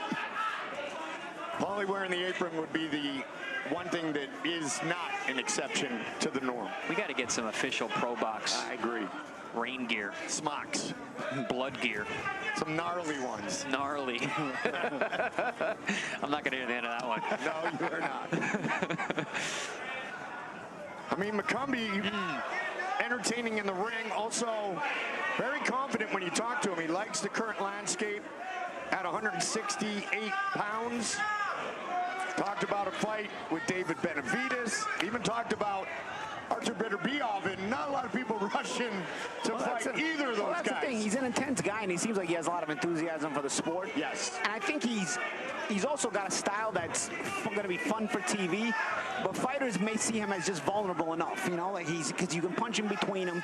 He's not super creative in his attack, but he is intense, so you can make for fun fights, but I think top-level fighters will feel like they can beat him. And, you know, it'll give McCumby the opportunity to, and when you don't know once you're in there, you know? You know what? I wouldn't mind seeing a Berlanga-McCumby fight, honestly. You know, why didn't he mention Berlanga as well? I wouldn't mind seeing that at all. I wouldn't mind McCumby against any of those guys, to be honest. He's intense, and he's going to bring a fight regardless. Very physical. He looks strong. He's physical. He can use his physique and his pressure. And oh, by the way, David Benavidez also 27-0, as is Trevor McCumby. That's another thing. Those O's go a long way, man. When you got that undefeated mark, that's a good bargaining chip. Got blood from that scalp cut of Pearson. Pearson has been stopped in 2 of his 3 losses. Hey, the cut man in McCumby's corner has done a great job. That blood drips onto the floor, but it doesn't drip on his face. Yeah, right. Let him go. Yeah, and that cut is deep, but it seems to be under control at the moment. And Pearson not throwing enough punches to really get anything out of it. But it does drip off on its own onto the floor. Sometimes you actually see it. We're at ringside. I can actually see it at times. But also, if you watch McCumby on the inside, he's putting his head on the opposite side, so he's actually protecting that cut nicely. Big flurry at the end of this round once again by tenacious Trevor McCumby.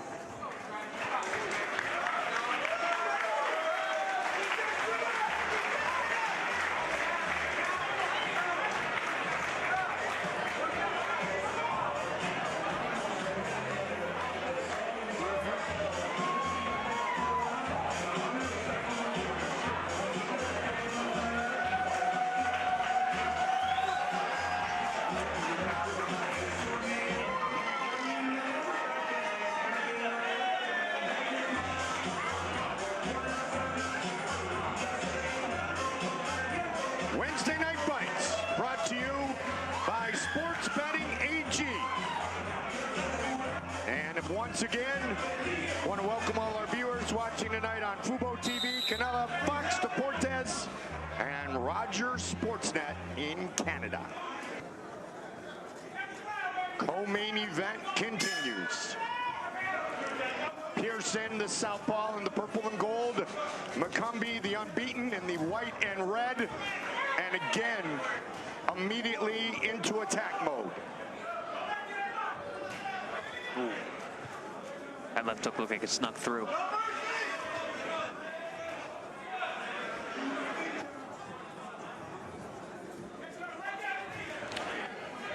Tell you what, McCumby does give you a chance to catch and shoot. Pearson's not really using it, but there is enough daylight between punches, and a lot of times he loads up one at a time. There is enough daylight to catch and shoot a lot of those shots that he throws when he throws them hard. Yeah, but I have some questions about the conditioning of Pearson tonight. You know, we were talking about this off air, champ. We know him as a 54-pounder, 60 to 68. I'm seeing a knee brace on that front knee. Yeah. You know, there's a lot of things that make me question that conditioning. Wear and tear. And as I mentioned earlier, guys, the only fight since April of 2021 was one in August of last year. Short notice at 173.5. Yeah, like that body shot I mentioned earlier, I think that did get through because Pearson, for the first time, is looking like he's being very affected by the pressure. There you see our main event, February 16th. It's a Friday night, guys. Wednesday nights on Friday. Yeah. And Valentine's Day, we'll give it to you on Wednesday. We'll give you a night off for romance. Valentine's and Friday. Violence. Violence and violence. You said romance, so I can use rumble now. Oh, there you go. I was leading you in too. We're trying to work our way in together, you know. Team effort, Goldie. Team effort. Together. There, you got that right.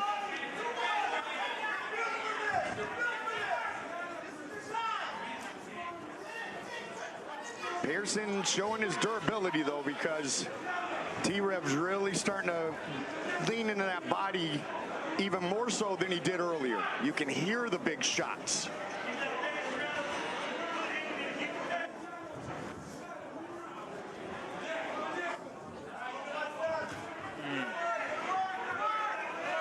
McCumby with a nice quick left hook to the chin of Pearson. McCumby just shortening up the punches enough. Ooh, good left hooks. Check hook. We're talking about catch and shoot. McCumby's the one trying to catch and shoot, actually, when he catches on and tries to come back with his own hook. Yeah, he's taking the power off now, too, as well. And this is what he talked about earlier, Chris, is it's not a full go like it was when he was younger. There you go. Yep. Well, it was in the first round. Yeah, it certainly was.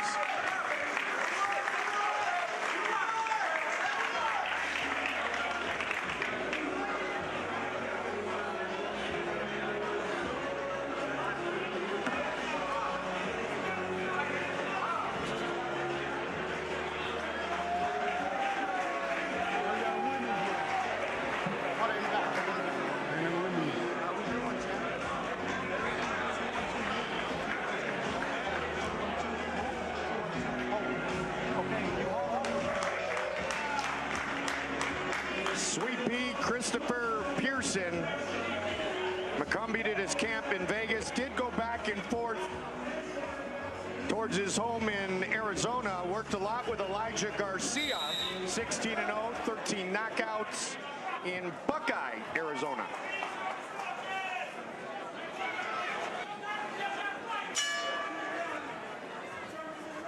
Working smarter, not harder, maintaining his weight more consistently.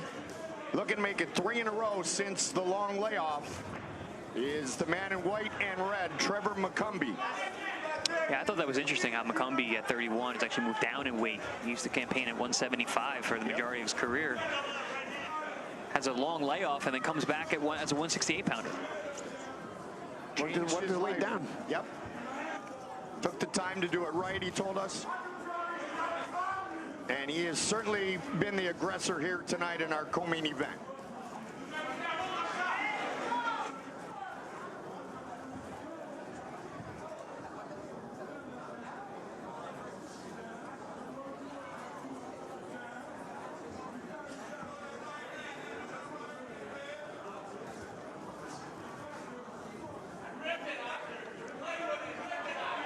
got to go all the way back to 2015 to find the last time that McCumby went the distance in a fight. That was an 8-rounder. He's got a savvy vet in front of him, though. He might go to distance tonight. You got that. Oh, nice right hook there from Pearson, bouncing off the ropes. Good shot, thudding. And that'll keep him honest a little bit, you know? Check that. He also did in 2018 against Felipe Romero, an 8-round unanimous decision victory. That was his last fight before the layoff.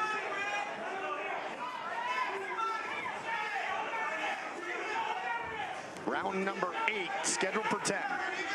Pearson finding a home for that right hook this round. Most punches he's thrown in several rounds. And it goes to show you, Pearson, if he gets his hands moving, he can connect on McCumby. Second career 10-round fight for Trevor McCumby. His first was his most recent fight that ended in 1 minute and 57 seconds. Pearson definitely savvy, but just dangerous enough. Let you know he's there.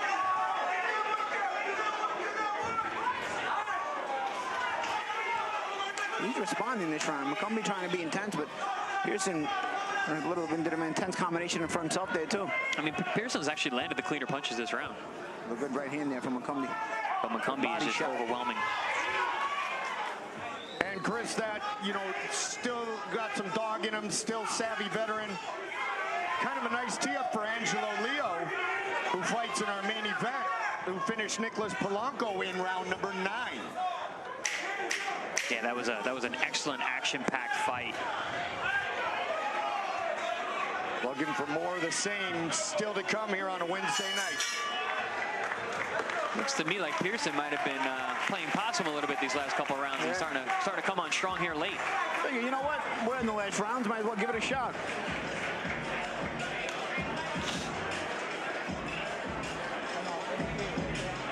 Come on. These rounds got to be big rounds, Chris. They got to be big rounds. They got to be big rounds, Chris. They got to be big rounds, Chris.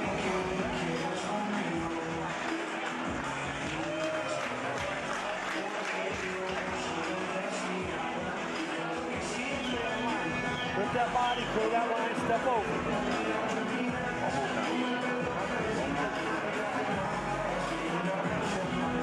6 minutes, Jay. Let's go to work, baby. Let's go. The best 6 right here.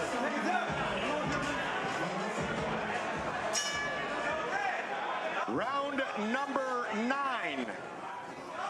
First time in the career of Trevor McCumby. Yeah.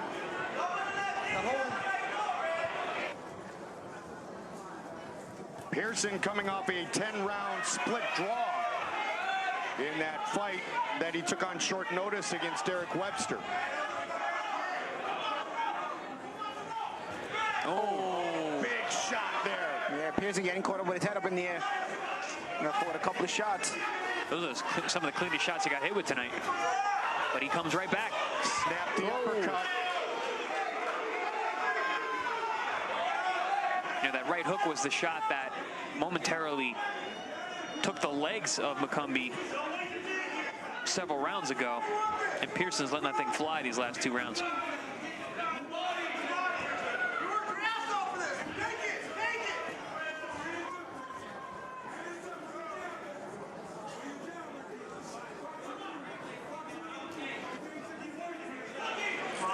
So McCumby's intensity is also slowed down here. Yeah. As the fight is worn on. I mean, the way he came out, guns blazing, that round 1, I can't imagine who was going to keep that up. Rounds 1, 2, 3, 4. Oh. Still there in spots, though. Nice combination from McCumby. Letting both hands rip. Ooh, good body shot there. Just past the midway point of round number 9. Again to the body.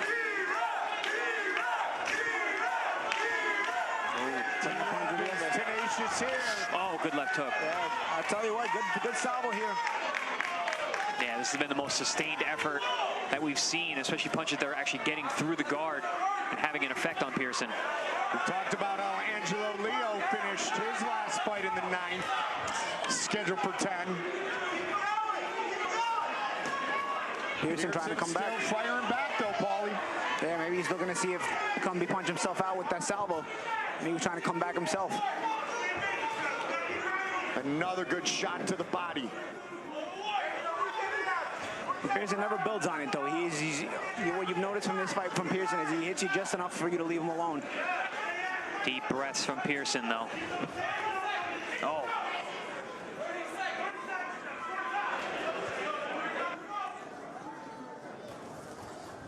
Oh, good left hand there from Pearson, catches McCumby. Yeah, we talked about he's a good timing fighter, but again, he just doesn't build on it. McCumby's been the one trying to build most of this fight, and it's brought the intensity. It's probably won the rounds just on the activity. Good shot there. Oh.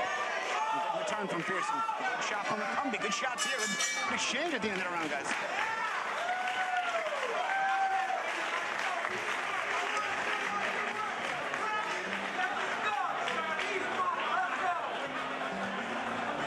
Yep. It's Pearson against the ropes. McCumby brought it.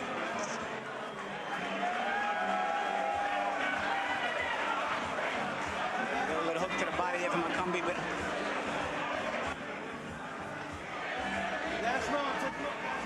he comes right back with the left hand. And every once in a while, Pearson lets him know, I'm still around, and times him with a good shot. And it allows Pearson a little bit of a break. But again, Pearson never builds on it, and that's been the problem with this fight. He never really builds on anything he does. He just does enough to hope that McCumby leaves him alone. Set for the 10th and final round.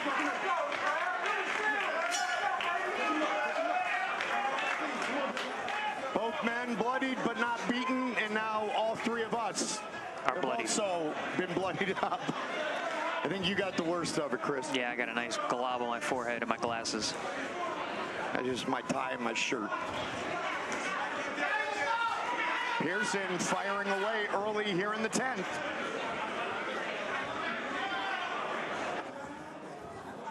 Right in front of us again. Cover up, guys. Go on the other side of the ring, boys. I think this fight is an example, though, from McCumby that as you raise up your level of opposition, when you try to look for the knockout, it most likely will not come. Right. McCumby has been very intense all night, throwing a lot of punches, very hard punches, and as concentrated less on setting traps and more on just trying to bust through the guard of Pearson. I think that'll be the learning experience for him tonight.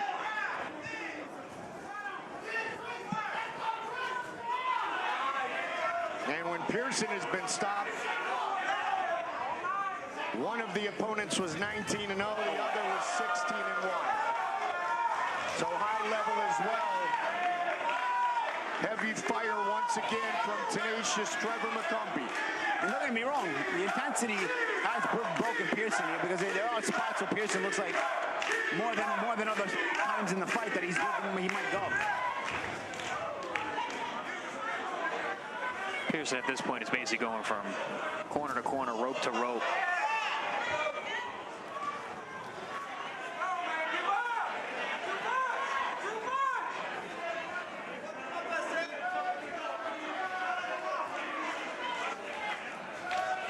And that's the thing, McCumby could also work on that part of the technique as well as cutting off the ring.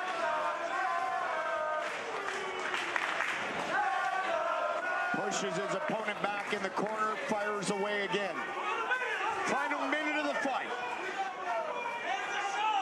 I think for McCumby to succeed at the next level, he's going to end up learning you can fight smarter, not harder. McCumby loves to fight hard. He obviously is enthusiastic about boxing. He's passionate, and he loves a good pace, and he loves to get in there and bang. But as you raise your levels, just on intensity and effort is not going to be enough to win the fight. You're going to have to be a little smarter as well. Pearson hanging tough, but not giving much back anymore. But I'll tell you what, showing some incredible durability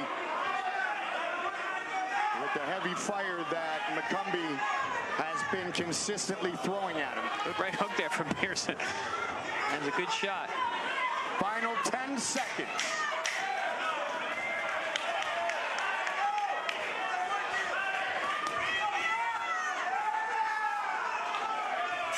swing to the finish, and they go the distance.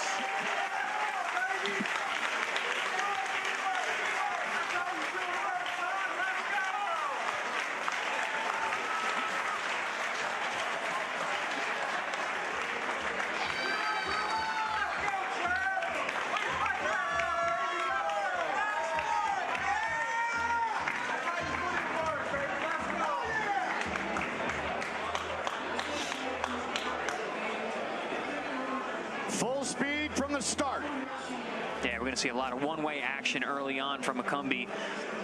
Pearson was doing just enough to get by round, landing some good shots here and there, but it was the intensity and, as you mentioned, Champ, the hard work of McCumby that was making this fight.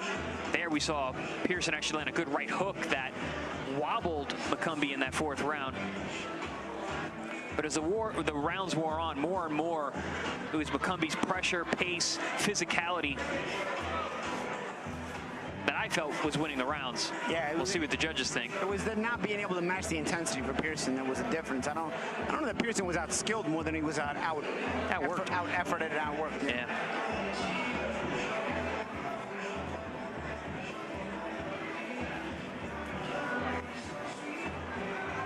McCumby definitely in great shape.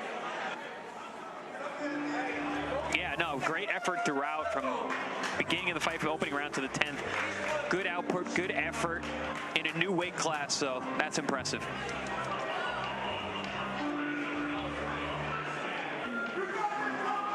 Judges rendering their decision. Scorecards are in. With the official decision, Mark Lichtenfeld. Ladies and gentlemen, after 10 power-packed rounds, we go to the scorecards. Efren LeBron scores about 97-93.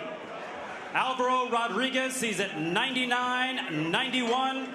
And Braden Jackson scores it 100-90 for your winner by unanimous decision.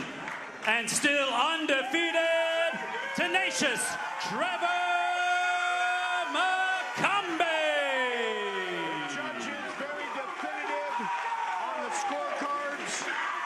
One of the judges had a 10 love for Trevor McCumby, who moves to 28-0 as he defeats Christopher Pearson in our co-main event of the evening. Angelo Leo, Plania, our main event here on ProBox TV, coming up next.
Wednesday Night Fights on ProBox TV, brought to you by Sports Betting AG. Angelo Leo and Mike Plania. Take a look at the odds. Leo, minus 800. And Plania looking for some magic at plus 500 in our main event of the evening. Our tail of the tape for this featherweight matchup for the WBA Continental North America belt. 29-year-old Angelo Leo, inch and a half taller. He will have a 3-inch reach advantage over the native of the Philippines, 26-year-old Mike Plania. This is our main event. Leo has the Continental North America featherweight belt from the WBA. He'd like to keep it. Here's the introductions. Here's Mark Lichtenfeld. Ladies and gentlemen, this is your ProBox TV main event of the evening. 10 rounds for the WBA Continental North American Featherweight title. And it's brought to you by SportsBetting.ag. Your WBA supervisor at ringside is Julio Time. Your judges for this contest, Jed O'Connor, Braden Jackson, and Efren LeBron. And your referee in charge is Mykell de Jesus. Introducing to you first, fighting out of the blue corner, wearing the gold with white. He weighed in at 125.6 pounds. His record, 29 wins, 3 losses with 16 wins by knockout. From General Santos City, Philippines, please welcome Magic Mike Plania. And fighting out of the red corner, wearing the silver with black. He also weighed in at 125.6 pounds. His record, 22 wins, just 1 loss with 10 wins by way of knockout. From Albuquerque, New Mexico, by way of Las Vegas, Nevada, currently ranked number 9 in the world by the WBA, the current WBA Continental North American Featherweight Champion, and the former WBO Super Bantamweight Champion of the world, Angelo Leo.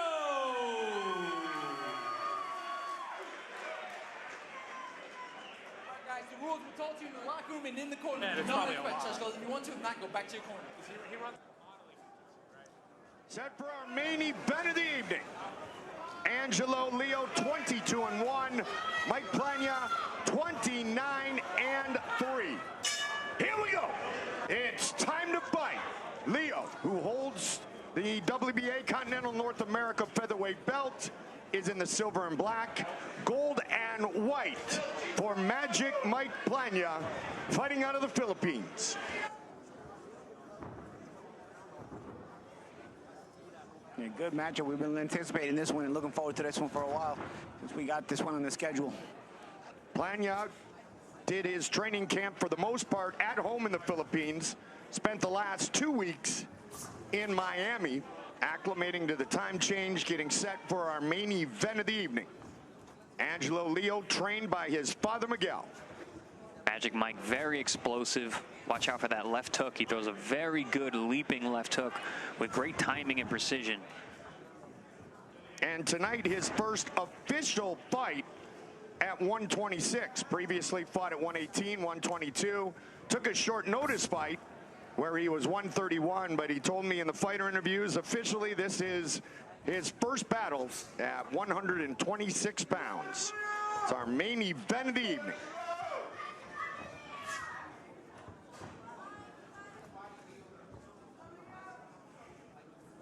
Called it the biggest fight of his career, and also something, Chris and Paulie, that you always talk about. He realizes the significance of defeating a former world champion and what that does for your resume. Absolutely, you know, that's the level you want to get to. That's the level you want to compete at. And even as an ex-world champion, you want to get back to that level too. So these kind of matchups head-to-head are typically the kind of matchups that put you on that doorstep if you're able to win. August of 2020 is when Angelo Leo won the vacant WBO Super Bantamweight World Championship, defeating 19-0 Trevor Williams in a 12-round unanimous decision victory. Tonight, he looks to move to 2-0 on ProBox TV. There's that left hook I was talking about. Very explosive shot, but Leo obviously watches tape. He's keeping that right hand tucked in. He's moving away from that left hand.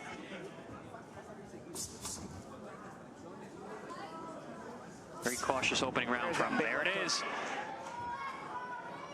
Very explosive is Magic Mike. Yeah, and Leo's hands defensively very responsible in position.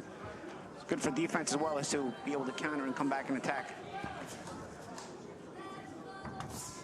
I remember calling a fight for Mike Plania versus Joshua Greer.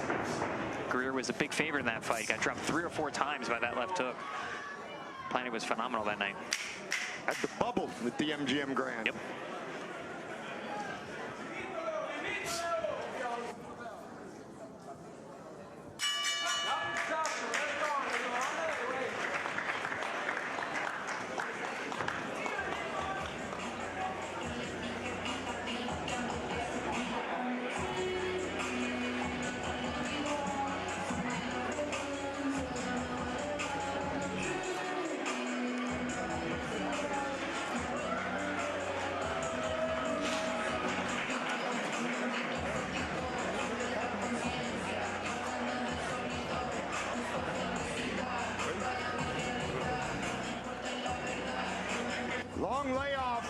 before we saw Leo back in November of last year in his 9th round finish of Polanco that we've mentioned on frequent occasion tonight. He had a 2.5-year layoff.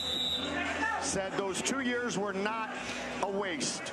He worked his craft, his skills, his power, speed, and most importantly, he said, my intelligence and maturity. All that said, he said, I'm a young 29, but I still have a big chip on my shoulder. Let's see if Mike Plania can knock it off tonight here in the main event. 22-1 against 29-3. Former world champion with a chip on his shoulder is a dangerous man. You got that right. And Leo went the distance in the lone loss of his career to Stephen Fulton Jr. Hell of a fight. Really great effort from Leo that night. Actually had Stephen Fulton had to show some different folds to the world that night because of the pressure that Leo put on him.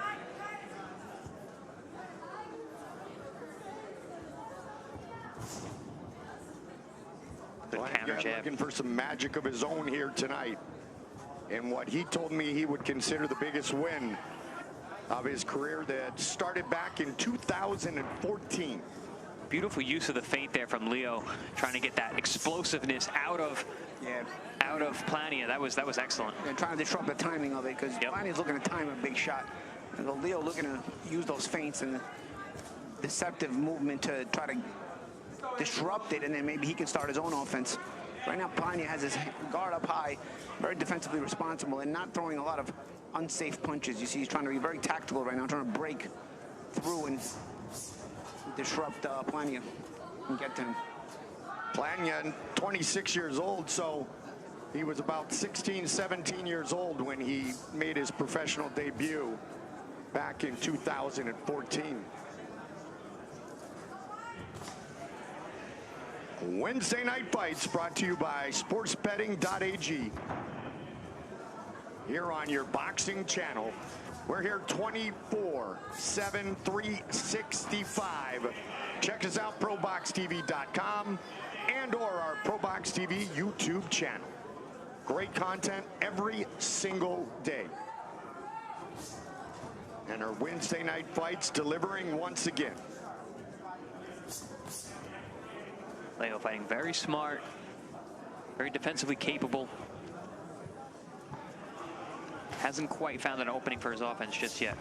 Yeah, neither guy really has. Both guys have been very responsible defensively. Both guys have tried some sharp shots, just haven't been able to get through that guard or that defense or find that proper range.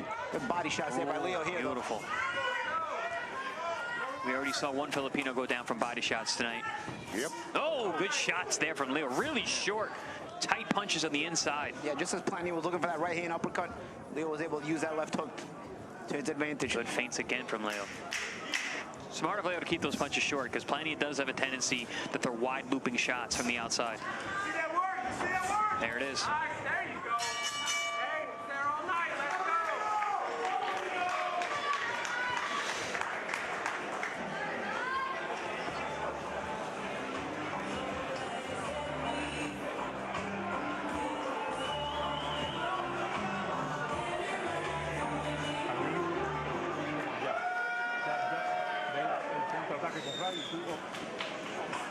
Okay. You know the plan. Okay? Move it, move it. Little steps to the side, put the body, work the body really good. As advertised, body shots. A good body shot there by Leo, right underneath the elbow. There, Plania got his elbow down a little bit, but you see Leo trying to attack the body as he sees the high guard of Plania.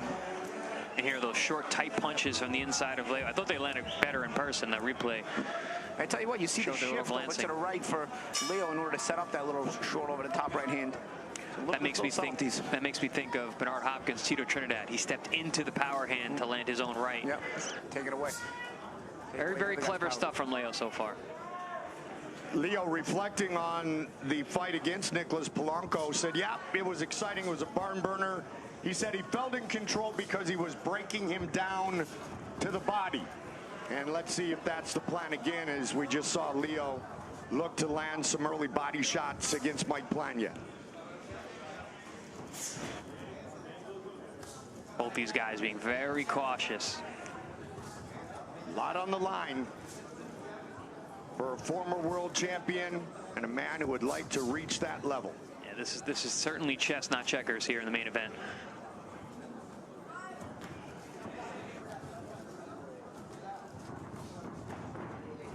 Leo steps forward.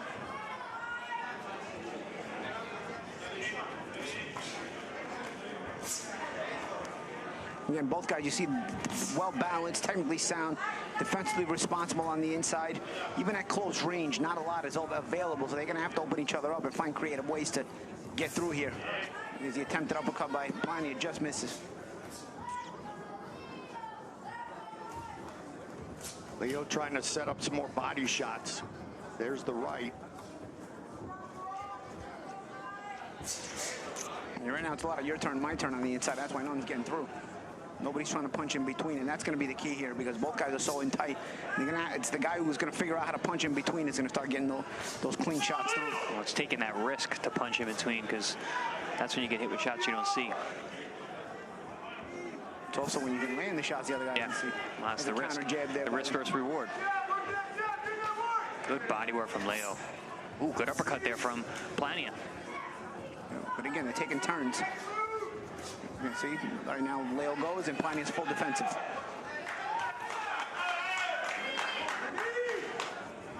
See if he continues to try to set up that left hook to the right side of the body of Mike Plania. Right on cue. No, he called it. He called it low. No way. No way. No way. No, that is one of the worst calls I've ever seen in my life. No way. No way. Wow. No, he's not even grabbing his groin. Wow. That was one of the worst. That's got to be the worst call I've ever seen on a body shot in my life. That is unbelievable. From the reaction to everything, that is unbelievable. You can't even get him out of there now because it's not fair. He can say he would have got up otherwise. That is no, he's not pointing at his groin at all. He's pointing at his rib. Wow. Not to mention he's probably got a broken rib. The way he's acting, that's not a normal body shot. That could be a bad liver shot too. Wow. It was right on cue for my setup with the left to the body. It's not like it landed. Take a look at the monitors. It's not like it landed. I'm going to give the ref the benefit of the doubt and maybe use on the other side. I mean, that's a beautiful, perfect body shot. Yeah, unbelievable. Yeah, but Plania is not pretending it's a low blow. He's grabbing his rib. Unbelievable. They stopped it. That fight's over. Yeah. It is a call. Good call. I think Plania. I'll tell you what. Plania would have had an argument. He could have said, I would have got up if you didn't call it low. So good on Plania. I think Plania was just done in general. I think the body shot may have broken a rib. You're right, Champ. Because otherwise, Plania has the excuse. If you stop it later and say, no, it was a good shot, I want to stop it. He's got the excuse. He can say, no, I would have got up if you didn't call it low. And then you would have a situation where you get stuck. Perfect body shot. I mean, great setup with the short uppercut. We saw Moran actually set up body shots like this as well with the short uppercut up the middle. And short uppercut up the middle. I guess what that does is the uppercut, it gets you to close the guard towards the middle because it makes the guy's guard come towards the middle and it opens up the side. Nice little body. You're going to see it again. Open up the flanks. Right. Ooh, that was right on the money. Perfectly placed. I mean, the ref says, the ref says low. Wow. Yeah, no, he said low. He was on the outside. He didn't see it yet. I got a knockout taken away from me almost the exact same way. Against Rocky Martinez earlier in my career when the referee called it low and he got like 5 minutes to recover. I had that happen to me, and then I knocked him out again with a body shot. So I remember I was like, I got 2 knockouts tonight. I went the distance. And you guys bring up a good point about perhaps a busted rib because a lot of times with the body shot, you've got that 1, 2, yeah, it comes back. Hit you. That was immediate. Immediately. That was, but this is bad because the ref wasn't on the other side. Like even the one I just explained to you with me, the referee. I remember the referee was Benji Estevez. He was on the other side, so he kind of, he called it wrong, but he's on the other side. The ref here is behind Plania, and the shot kind of lands a little bit behind too. And he spun completely around. There's nothing to see. Well, Plania didn't argue, as you guys said. He showed the sportsmanship. He showed that he got caught. I think maybe, I don't even know if Plania knows he got called a low blow. I think No, I don't think he did either. I think Plania might think he got counted out. I'm still not sure. But you know what? Good on Leo to be sporty. Good on Plania. I don't think Plania was thinking about anything except for the pain in that ribcage. Right away. Yeah, no delayed reaction there. That was immediate pain. Yeah, he's not aware of anything the ref is saying at this point.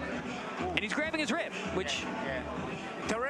Such a well set up body shot, and this is a really good knockout win for Leo, I tell you, because Plania is no easy slouch. No.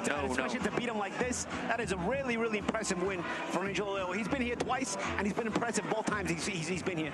And one of us said maybe he'll look to set up that left to the body again. I don't know which one of it was. I think it was you guys. I think it was you, Goldie.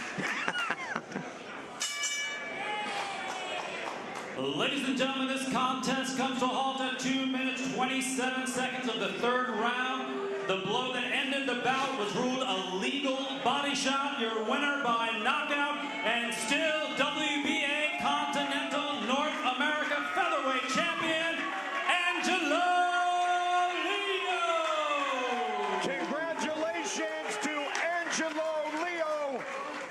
23-1, 11th finish of his professional career. And good on the commission, good on the ref to finally straighten that out. And I'm still not sure. I'm still thinking Plania might think he got counted out. He didn't complain when they went from calling it a knockdown for a low blow to stopping the fight. He had no complaints. Angelo Leo wanting to make his way back to the very top when he held the WBO Super Bantamweight World Championship. He defends the WBA Continental North America Featherweight belt. The commission went to the replay and overturned what was initially thought by the referee, Paulie, but that's the and they got it right. That's the thing. You can't overturn it anymore. That's the chance you have. That's the thing. If Plania wanted to complain there, he has a right to complain because he has a right to say, I would have got up if it was called a knockdown. I just stayed down because I thought it was a low blow. You're playing with fire there, but look good on Plania for being sporty because that's why you got to call that correctly right away, because once you do that, you can't just go, oh, well, he stayed down and you know what, it was a good shot. It's a knockout. No, because you can't go by that reaction, because a fighter might react differently if it's a legal body shot or if it's a low blow. I mean, if you think it's a low blow and you know it's getting called a low blow, you're gonna take your time. If you know you only got 10 seconds, you may try to get up faster. Now, I don't think Plania beats the count regardless, but I'm just saying he has an argument there if you change it like that. So good on Plania for not having argued it. Well, and so it is a finish in our main event of the evening. Angelo Leo with a vicious body shot in round number 3. Mike Goldberg, Chris Algieri, Paulie Malignaggi, and we're joined by T-Rev, Trevor McCumby. Trevor, my neighbor from Arizona. All right, I knew it was T-Rev. I called you that in the fighter interviews. You've added tenacious. I would say you were pretty tenacious tonight, my friend. Thank you. You feel good in the fight? Yeah, I felt great. How's the cut, man? That's a deep one. It's a deep one. Yeah, we're gonna go get stitched up. Man, the sport, it's a fun one. It's a rough one, as you guys both know. Yeah. I've had 1 or 2 of those. You started fast. You kept up the pace. You showed great conditioning tonight. How did it feel? Now, I know you're at 168 now. You've moved down, which is rare. Most guys don't move down as they age, but you've certainly done it. And obviously, your gas tank is there too. So how'd you feel going the full route tonight? Man, it felt good. That was the first 10 rounds of my career. Yeah. With a real crafty guy.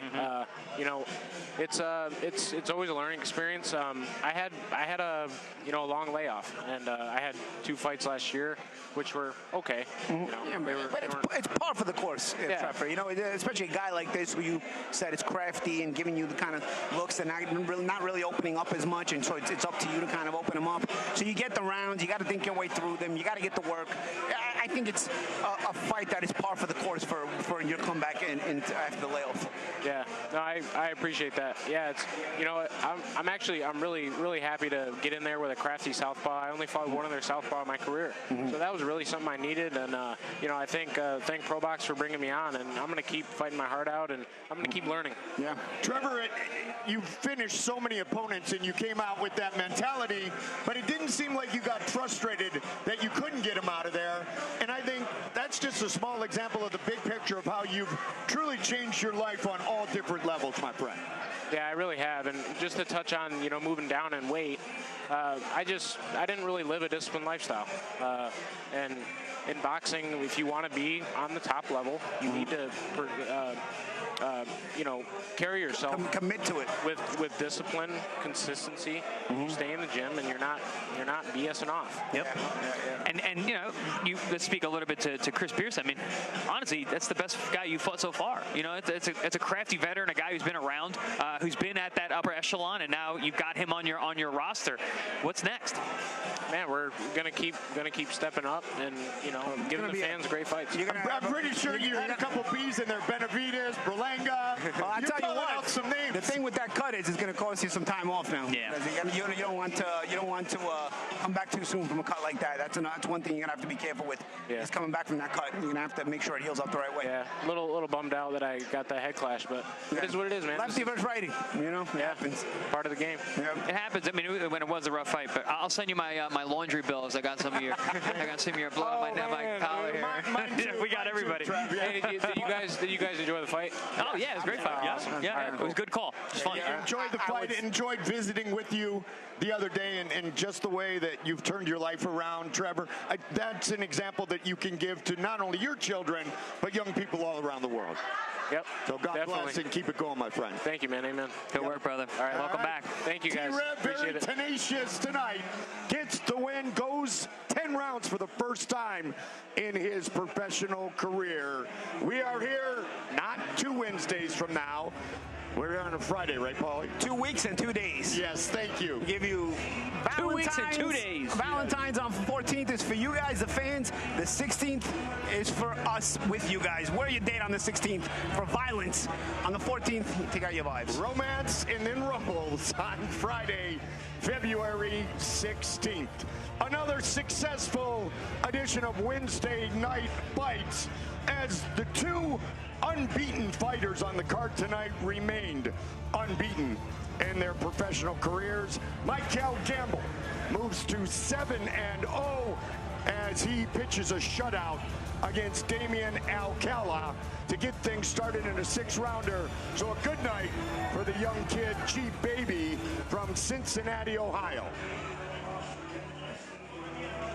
Challenged in his first career 6-rounder, able to be pretty perfect in his performance against Alcala. Then Antonio Moran knocked down in the 5th, vicious left hook finish of Romero Vuno in round 6. We just talked to the victor, Trevor McCumby.